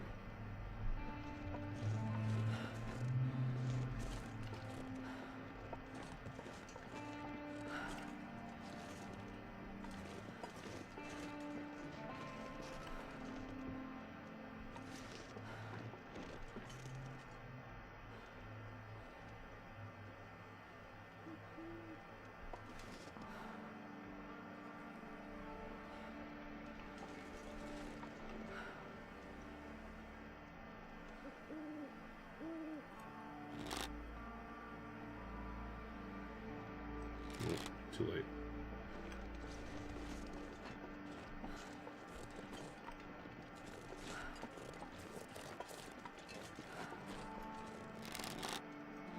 I'm gonna need to rest soon.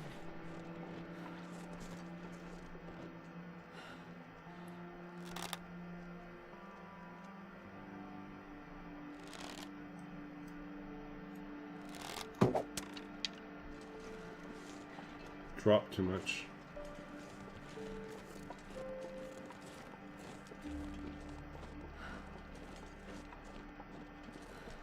Yeah, I mean, they would come in closer, but they also stand up pretty quickly.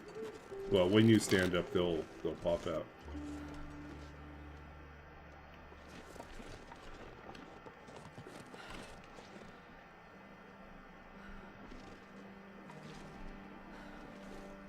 Yeah. I think they just detect from really far away.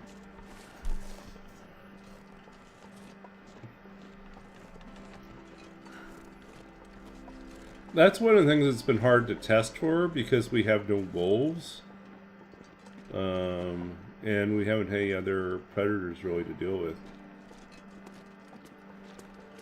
And we really haven't dealt with deer because we didn't have a bow. Okay, so...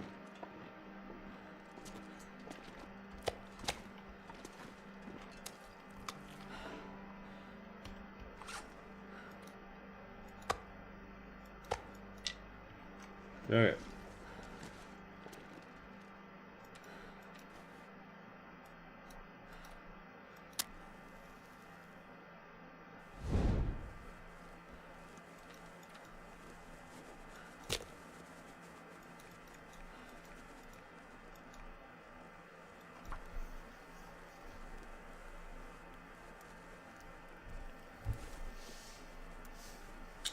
So that definitely suggests that there's a little bit of challenge when it comes to hunting then.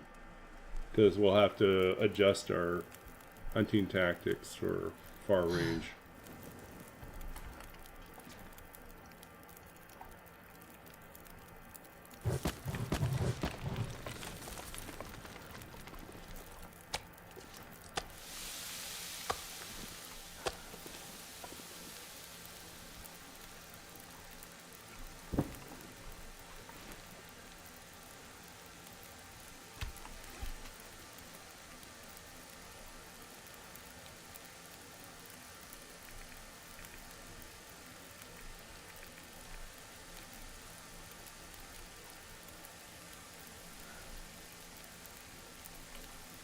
No, we probably should have used the...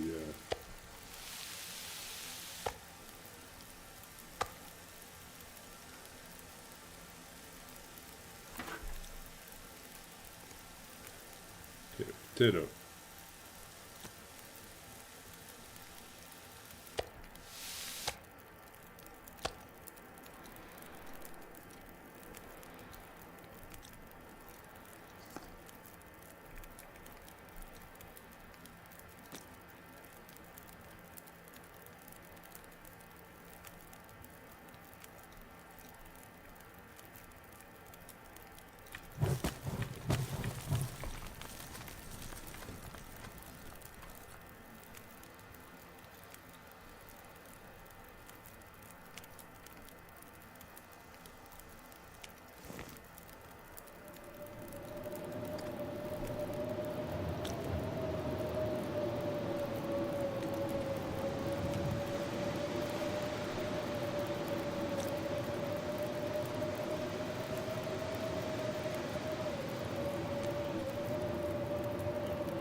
Last potato.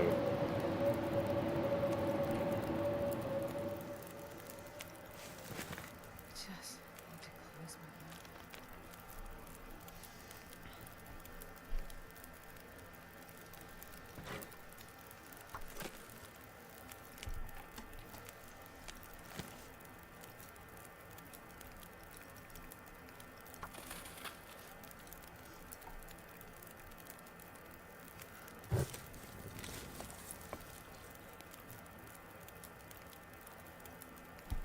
Last potato in Mystery Lake.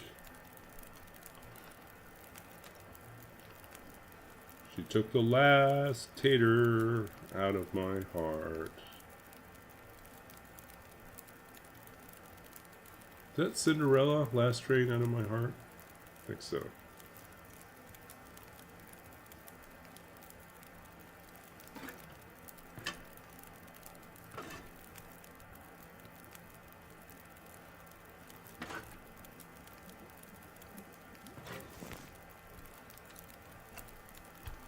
Okay.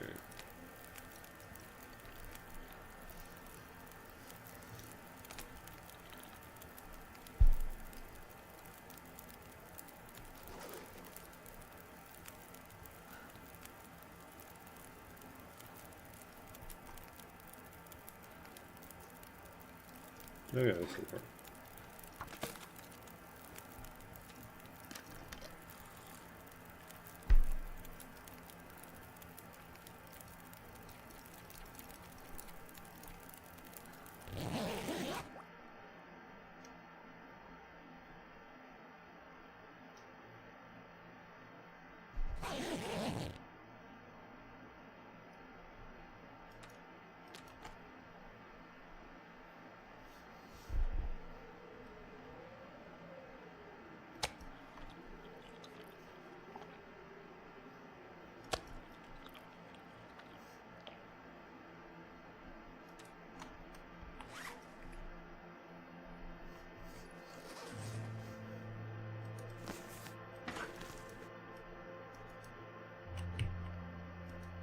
I can barely walk with this much gear. Okay, don't need all this water.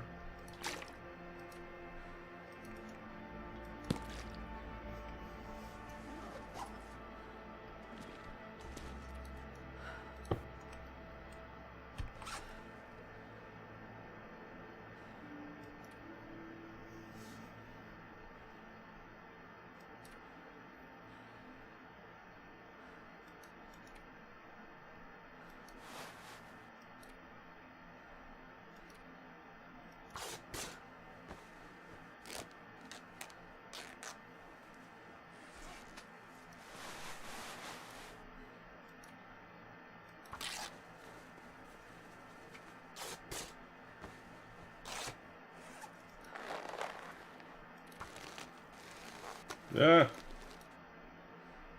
So I wanted to harvest it.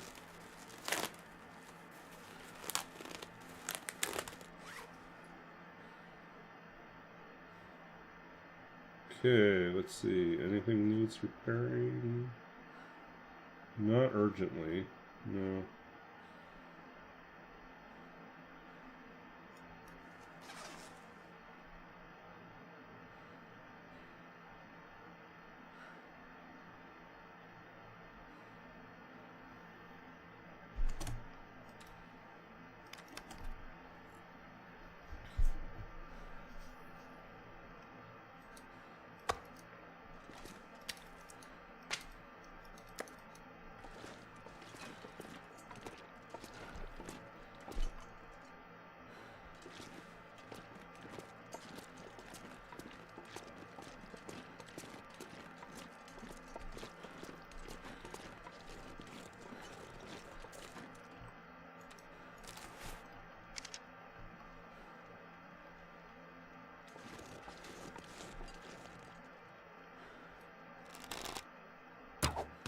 Ah!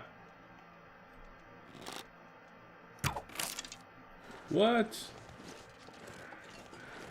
That was solid. And a miss. Hit or a miss on that? I don't understand why that one failed. This was just accidental discharge. That was terrible.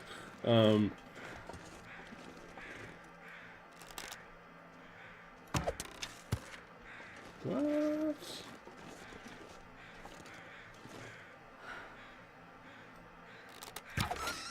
Right in the butt. There we go.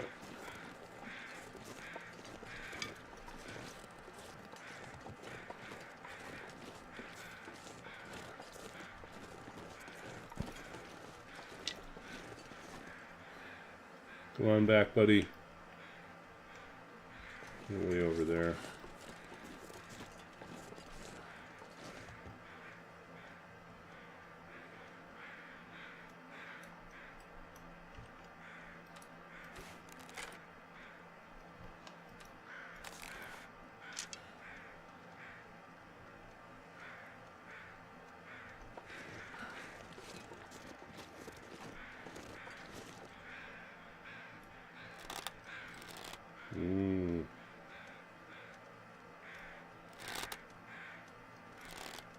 We just shifted direction again and again.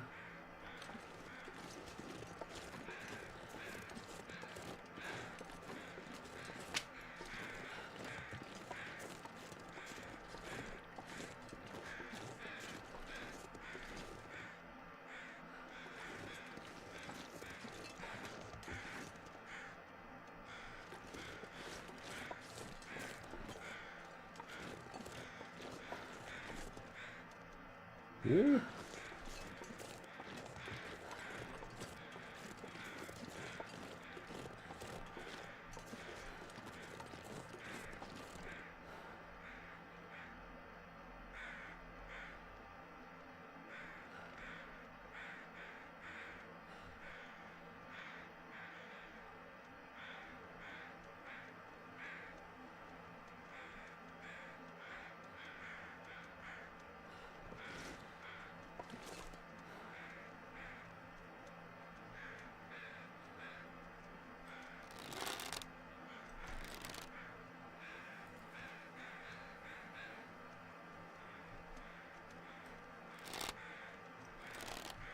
It's on to us.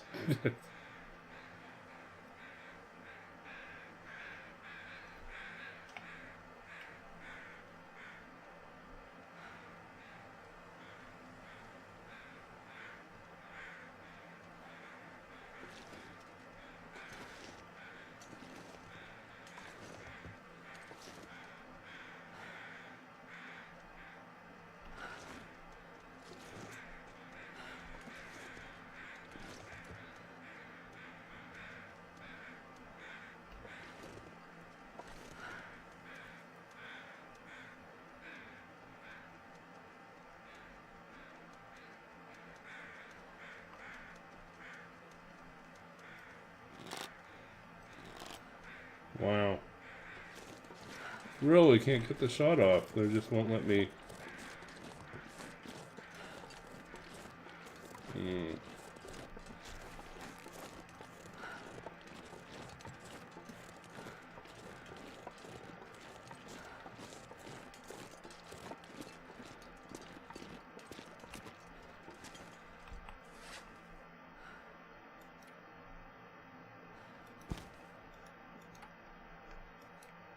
Oh, it's a big bunny.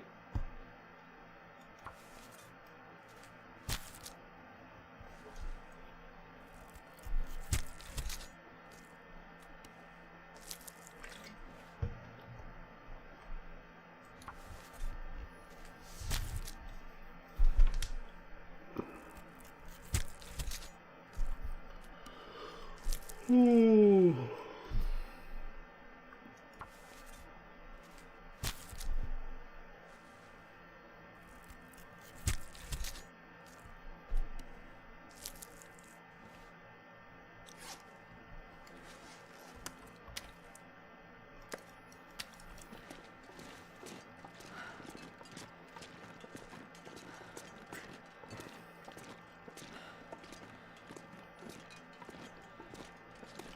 Oh, I wonder if we can make a stew. We can make a rabbit stew.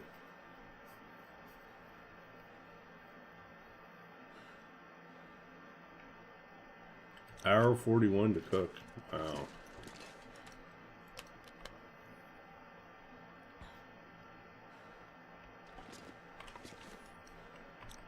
But yeah, I've never gone around to making stews, but this run we've gotten so much broth. Okay, that was lame. Misstrike on the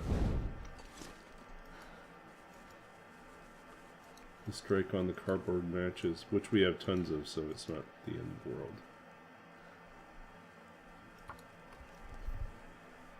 Oh, we forgot to gather more firewood.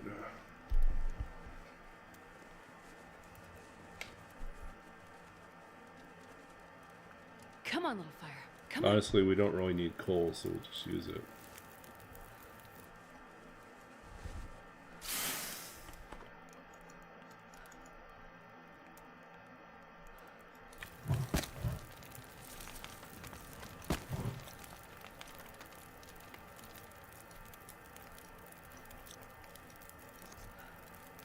Rabbit stew. Where's our rabbit stew? Make a rabbit stew.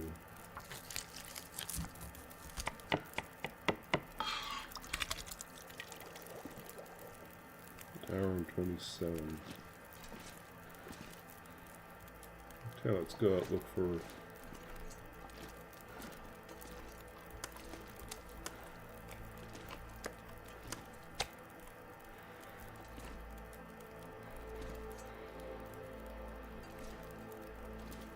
We're just gonna look for. Let's see. We'll put this on for water. Oh yeah, we need more sticks.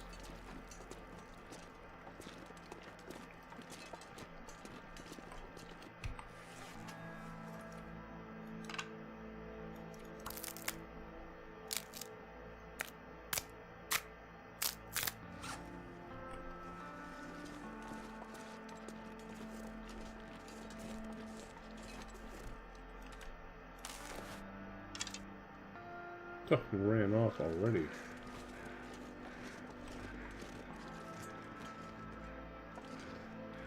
Oh yeah, no worries.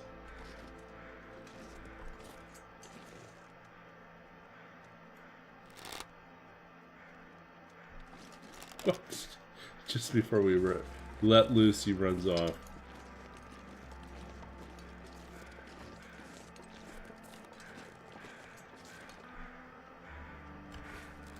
I give up.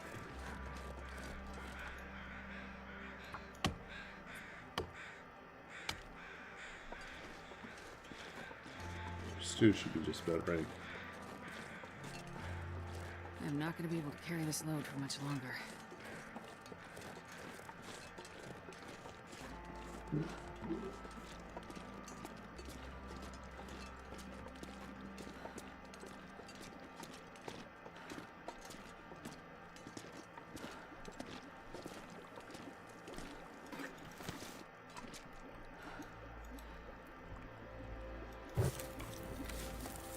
Minutes until ready.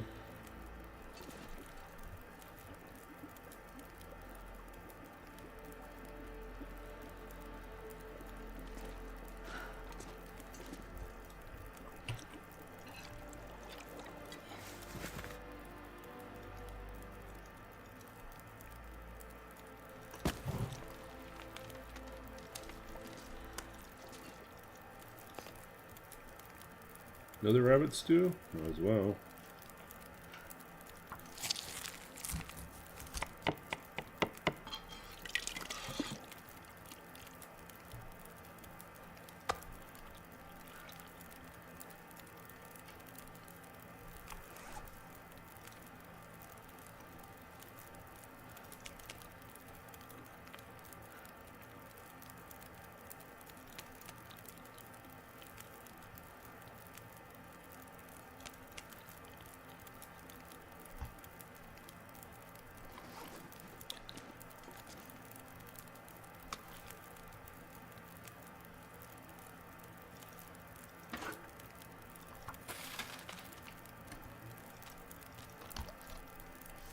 Okay, let's go up. How are we doing for skills? Let's see. We're in 3 already. We're partway through 2. Got a long ways to go.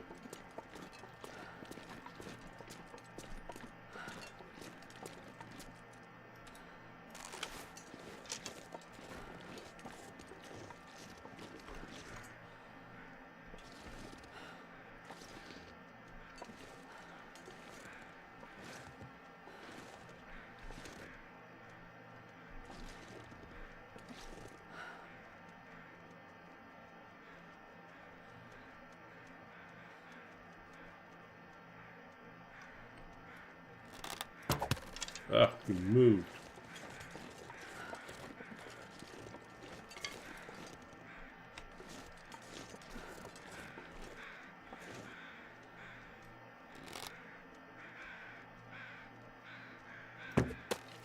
Over the top.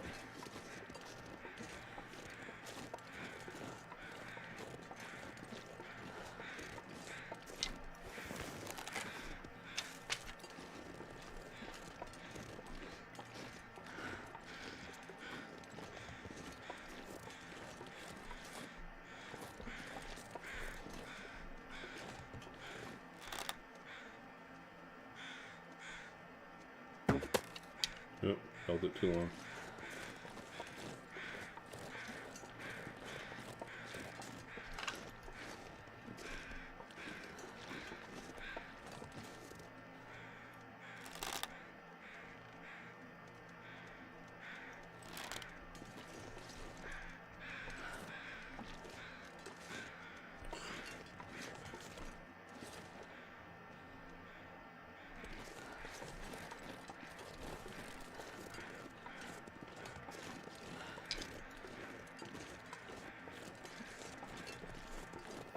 I don't know. We'll figure it out. We'll figure it out.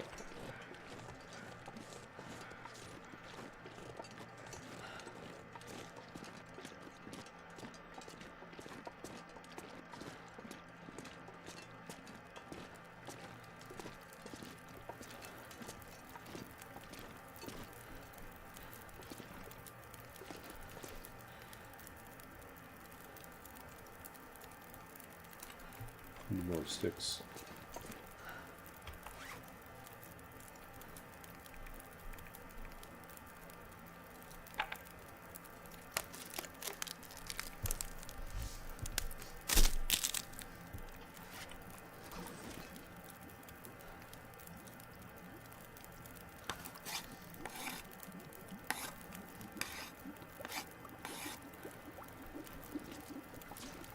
This pack is getting too heavy to carry.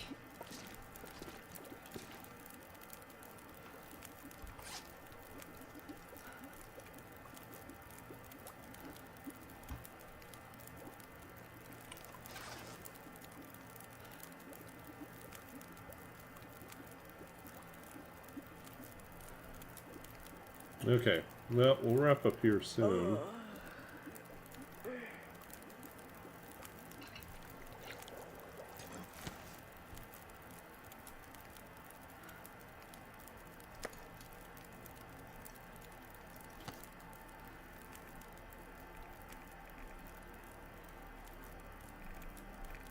Nope, we're out of rabbit stew.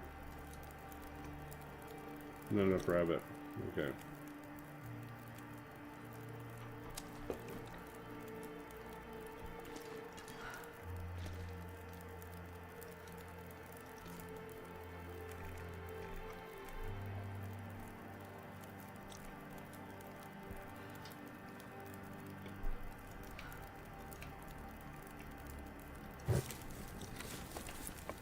So one more attempt to get a rabbit.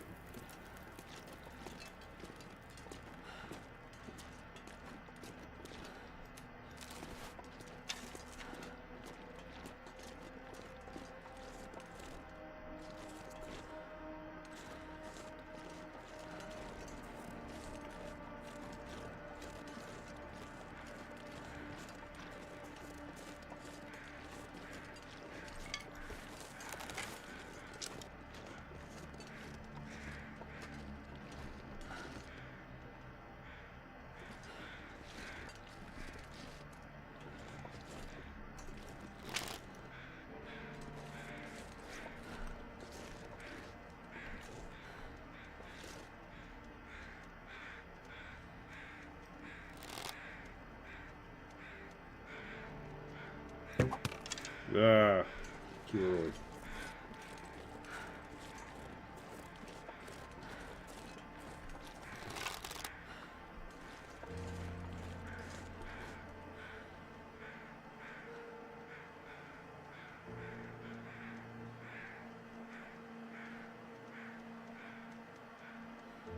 Like, they changed direction right when I think I have them zeroed in.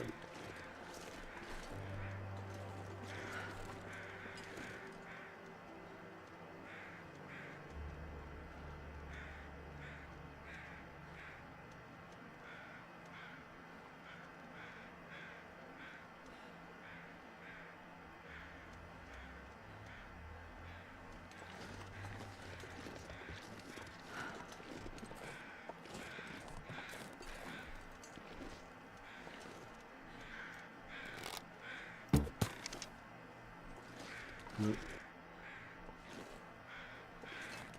That was my best chance so far. I missed a shot.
Wow. So sensitive.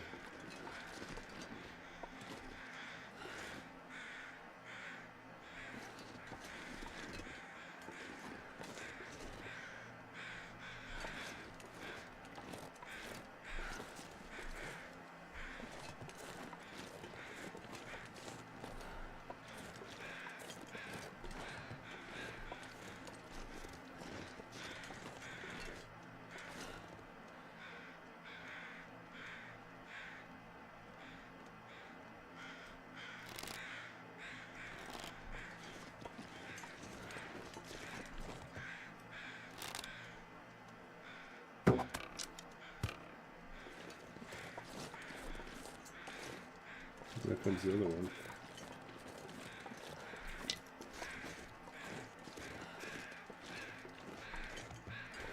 Hunting them with rocks is easier. It is just easier when they have like these long detections.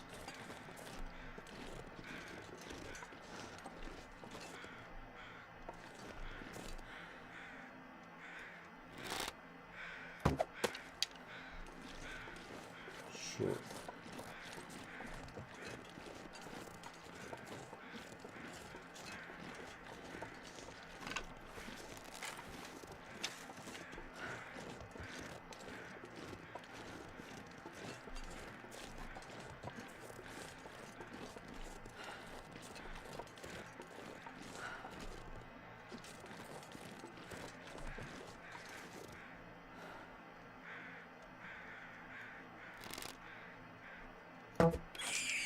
Finally.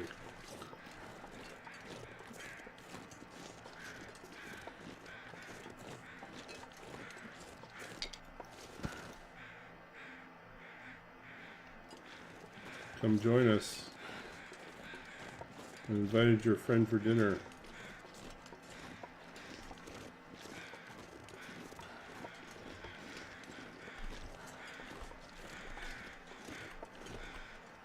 Nope.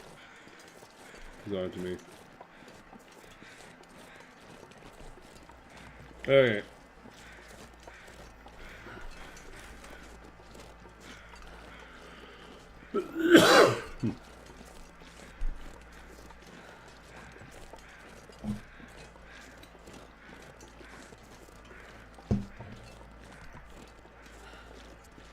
Yeah, it turns out hunting's a pain.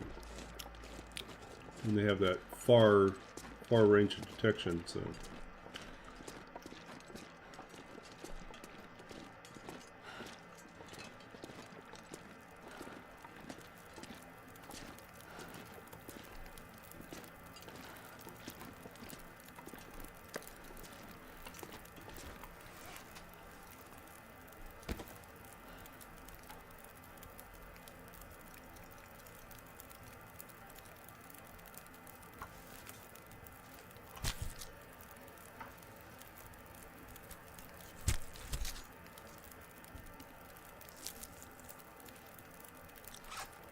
Okay.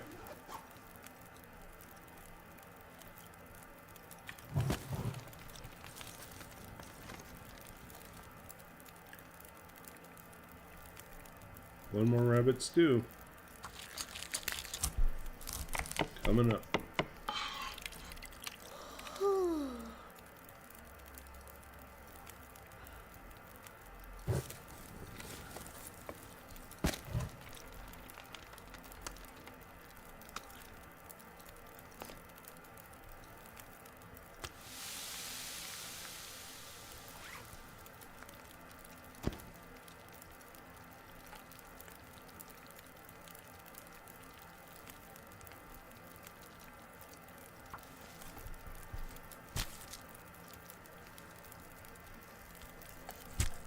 Well, that rabbit's already done.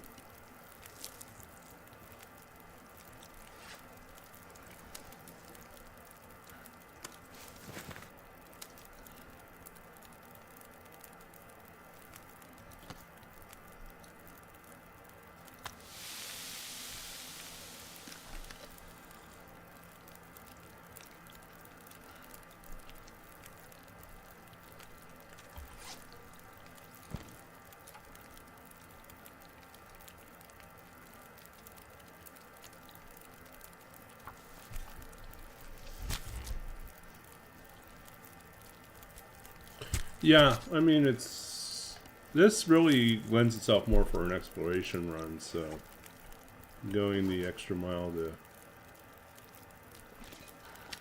check out Sundered Pass just does make sense.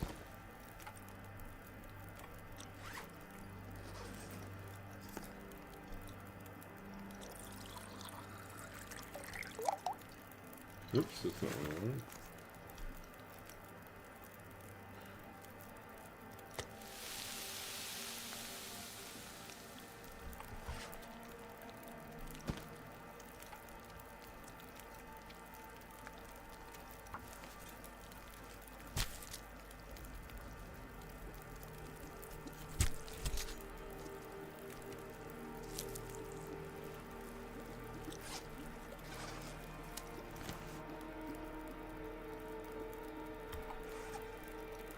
Okay, put all this stuff down to cure.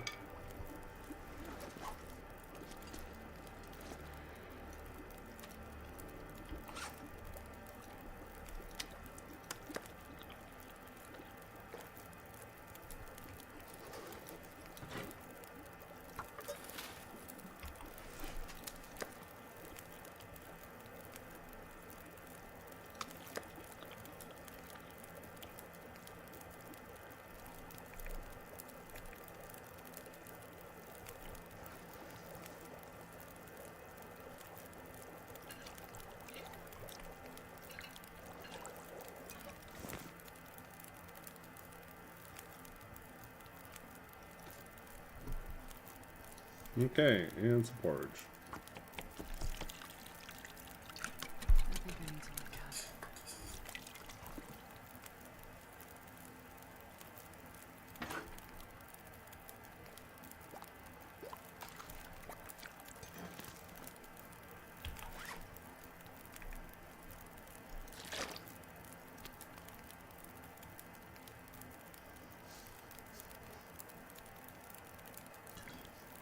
So that's 863 per serving. Wow. Pretty impressive.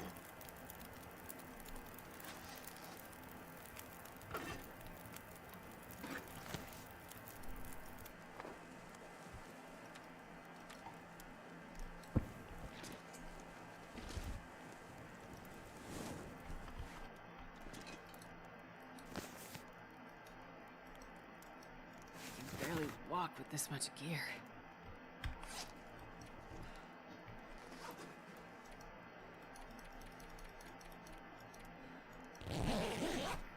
Okay, let's wrap this up here. Whew.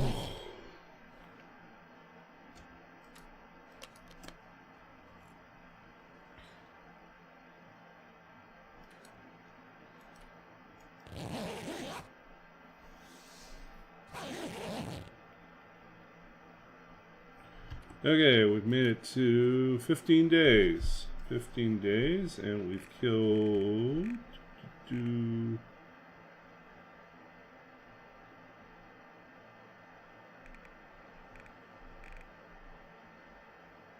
8 rabbits.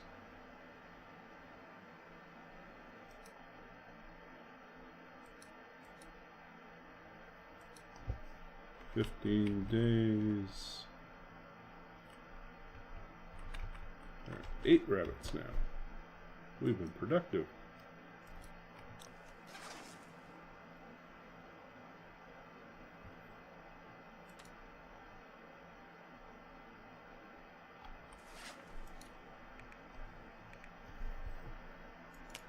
Let's get the potatoes out of here since they're pretty much useless.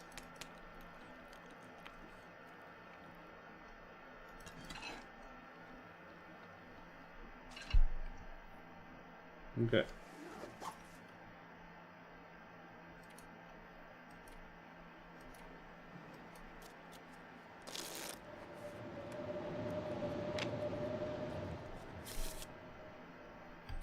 Okay, so we're officially on day 15. Let's figure out where we can go. But before we do that, let's read one final poem. Poem chooser.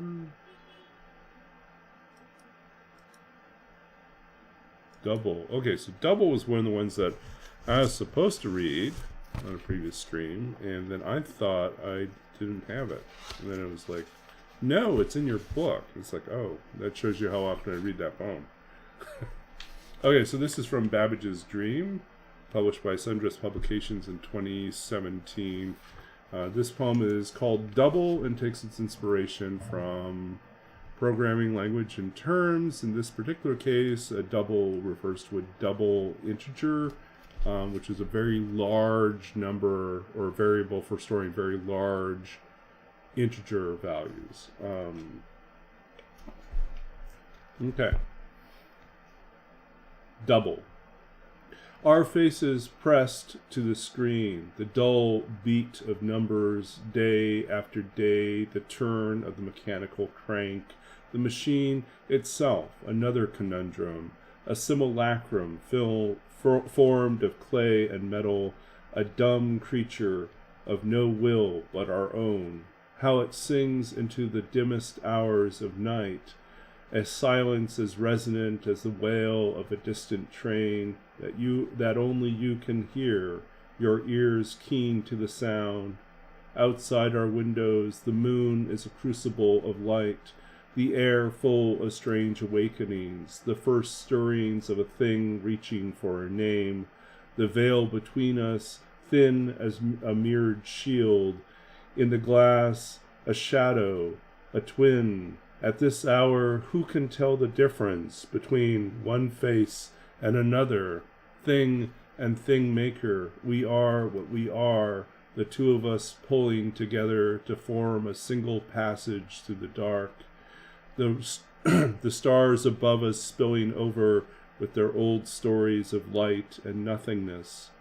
Whatever we had to say to the mind within is gone now, turned into a gesture, a little ghost, a secret that we share like blood, or a cancer that passes unnoticed until it writes the body anew.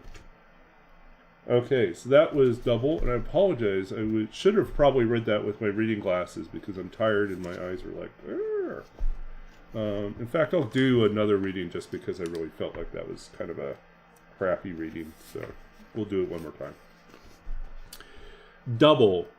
Our faces pressed to the screen, the dull beat of numbers, day after day, the turn of the mechanical crank, the machine itself another conundrum, a simulacrum formed of clay and metal, a dumb creature of no will but our own. How it sings into the dimmest hours of night, a silence as resonant as the wail of a distant train that only you can hear, your ears keen to the sound. Outside our windows, the moon is a crucible of light, the air full of strange awakenings, the first stirrings of a thing reaching for a name. The veil between us, thin as a mirrored shield. In the glass, a shadow, a twin. At this hour, who can tell the difference between one face and another? Thing and thing maker, we are what we are, the two of us pulling together to form a single passage through the dark. The stars above us spilling over with their old stories of light and nothingness.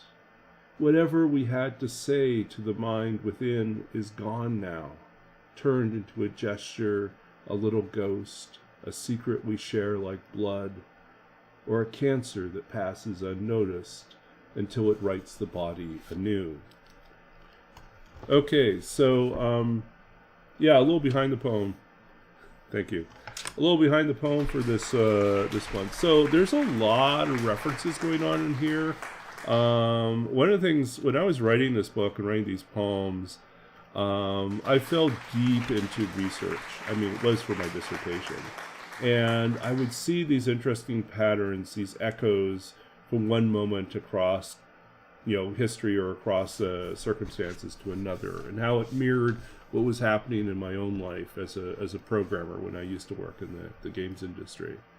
So, I mean, double here is at once an acknowledgement of sort of that sense of the size of things, right? That's the original impulse, was to write about like the size, the vastness of things. But of course, double also refers to like a doppelganger, like our mirror twin. And when you're like staring at the computer, there is a sense that the face that looks back to you, right? It is your face, but it's not your face. But you're actually engaged with a conversation with the computer, right? So in some sense, there's this weird ghostliness to like the almost image that we glimpse back that could be our own face, but in the same way, it's also the screen is a representation of ourselves. The screen is a representation of the machine, and these things get blurred together. The dull beat of numbers, day after day, the turn in the mechanical crank, just sort of gesturing at both towards the monotony of the work that you do as a programmer. Oftentimes is just sort of that automation, right? These days we have AI taking over a lot of those really boring automated tasks, but back in the day there were programmers trying to develop code that would take on that. Now AI develops the code to solve the mundane repetitive things that we normally would have to come up with a clever algorithm to solve. But there's also that nod, the mechanical crank. Babbage's difference engine initially was operated with a crank, and then he speculated, like for practical purposes it was with a mechanical crank, but he speculated that the whole thing could be actually operated with a steam engine. Which I don't think there was ever a design for the inclusion of a steam engine. The machine itself, another conundrum, a puzzle, right? A simulacrum. Well, there's a reference back to sort of that early modern medieval alchemical sort of magic of building something that is almost like a simulacrum, is like a resemblance to yourself. Like you could say it's a magical second body, right? A homunculus, right? So something that is as that resemblance, or a thing built to resemble something else, formed of clay and metal, like clay and metal, it's silicon and gold and all the other precious metals that go into the building of the machine. A dumb creature of no will but our own. And that ultimately that's what a computer is and what a program is. You know, it can only do the instructions that we give it. These days, that's starting to get a little blurred because it can develop its own set of instructions. But even that AI is an algorithm that was invented by a human on some level. Let's see if there's any other things here. There's a lot of other references in here that go on. The mirrored shield, that's actually a nod back to classical mythology, and I think it was, the fight with the Medusa, right? You know, use the shield to reflect back her image to destroy her. And then in the glass, a shadow, a twin. There's also a little bit of a nod back to the New Testament. To Paul talks about like seeing through a glass darkly. The glass in that translation is really a mirror, a reflection. And then sort of the ways in which like the programmer and the program, or the programmer and the computer, start to blur together at some point. The thing and thing maker, you know, pulling together to form a single passage to the dark, which is at both that movement through space as well as the construction of a body of code. So anyways, and then the last reference here, cancer that passes unnoticed until it writes the body anew. I was always interested by like someone's reference to the idea that cancer is just sort of a type of computer code, right? It's like it's rewriting the body's code like a virus, right? Like we use those terms interchangeably, but it's a corruption of the code. And the way in which Babbage loses his good friend and collaborator and translator Ada Lovelace to cancer. And so that's kind of a way in which the multiple storylines collapse within that poem. So anyways, that's like a whole discussion too. You'll hear the term sometimes, what is it? Parasocial relationship, right? In terms of like the way in which the viewer, the people in chat, you guys, form a relationship with the streamer that even if we never have a conversation, there's a way in which you become like attached to people that you watch on a regular basis. And you start to imagine that there's like a close, intimate relationship with that person, even though there may never actually be any exchange. And even if there is exchange, it's not the same thing as like, it's one thing to chat back and forth, but honestly, it's just really cool to meet people in person. Which I had the opportunity to meet Prof. Niels. Was it last year? Last year I had a chance to meet Prof. Niels. I had a conference I went to in Seattle, and and Prof is just outside of Seattle, and he teaches in Seattle. So it was just this really amazing opportunity to carve out some time, go out and have dinner and chat with someone that I admire what they do on stream. And then basically be able to hang out for a couple hours and see some of the sites, and step away from my conference stuff that I was doing. But yeah, so that's kind of cool. I wish, I know some people get to go to like TwitchCon or other things like that. I think it's an opportunity to kind of bridge that distance. But I think that those parasocial relationships that we have, is if we're aware of the limits of them, then it can be okay. But it's when it crosses over and we like build shrines to people, or like are deeply resentful when we don't get wedding invites to when they get married, like Wands didn't name his kid after me or something like that. It's just like Right. So it's like that's not realistic at all. But there is like so that's the parasocial side of it. But there is also just the way in which like why are we watching like spectator sports? You know, we have this whole genre of sports that we watch obsessively because we see ourselves in there. We'd like to imagine ourselves inside of that space. Why do I watch Alone? You know? Or Back Road Truckers or whatever it is. It's like there's a part of me that knows I will never do what's happening in the show, but there's a part of me that wants to go along with them on the adventure, right, to see how far they can get.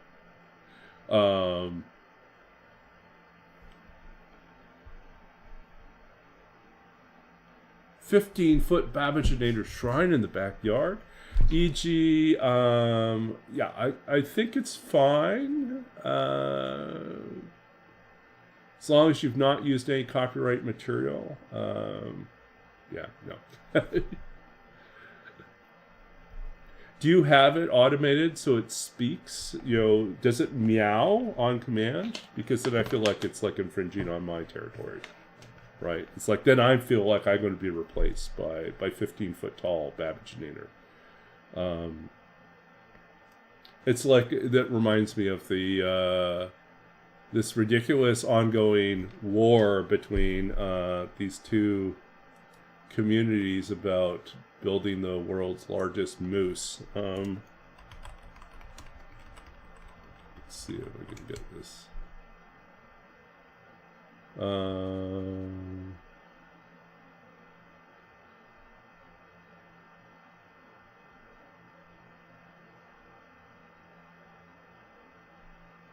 The most recent news on this, I guess you have to go to.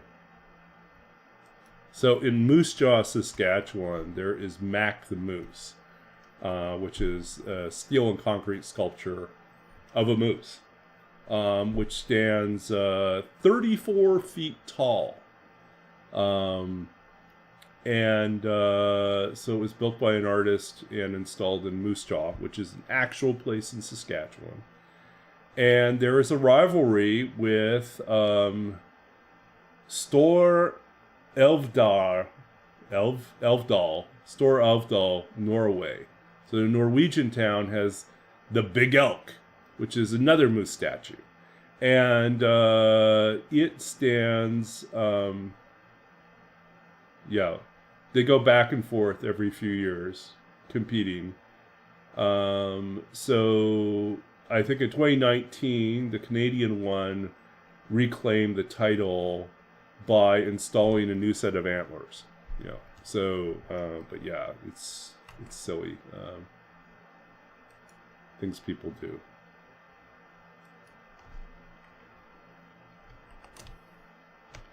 Anyways, Mac the Moose. This is completely... I'm throwing you a complete non sequitur derailment of conversation. I was just thinking about these relationships, right? Like between friendly rivalry between people in two separate towns and two different continents that probably have never met each other and are fiercely loyal to having the tallest moose in the world. Yeah. So the Babaginator statue at 15 is not in competition with Mac the Moose. I think it would take too much concrete to build the 34-foot Babaginator statue. I would come out and see a 34-foot Babaginator statue. I think that'd be pretty wild. I have no idea what it would look like. Probably like a gigantic cat. With maybe a steampunk cat. I don't know. Maybe it looks like me somehow. I don't know.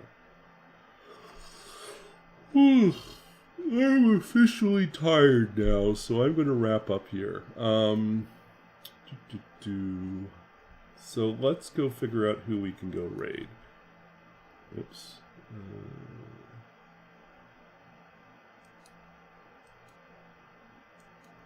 Okay, figure out who we can go raid. We're going to raid 15-foot tall Babbaginator. I wish. Okay, so we've got Maple Cat art. Oh, we haven't seen Maple Cat for a while. Cassandra. Might be fun to go back and visit Cassandra. Okay. Let's do Cassandra.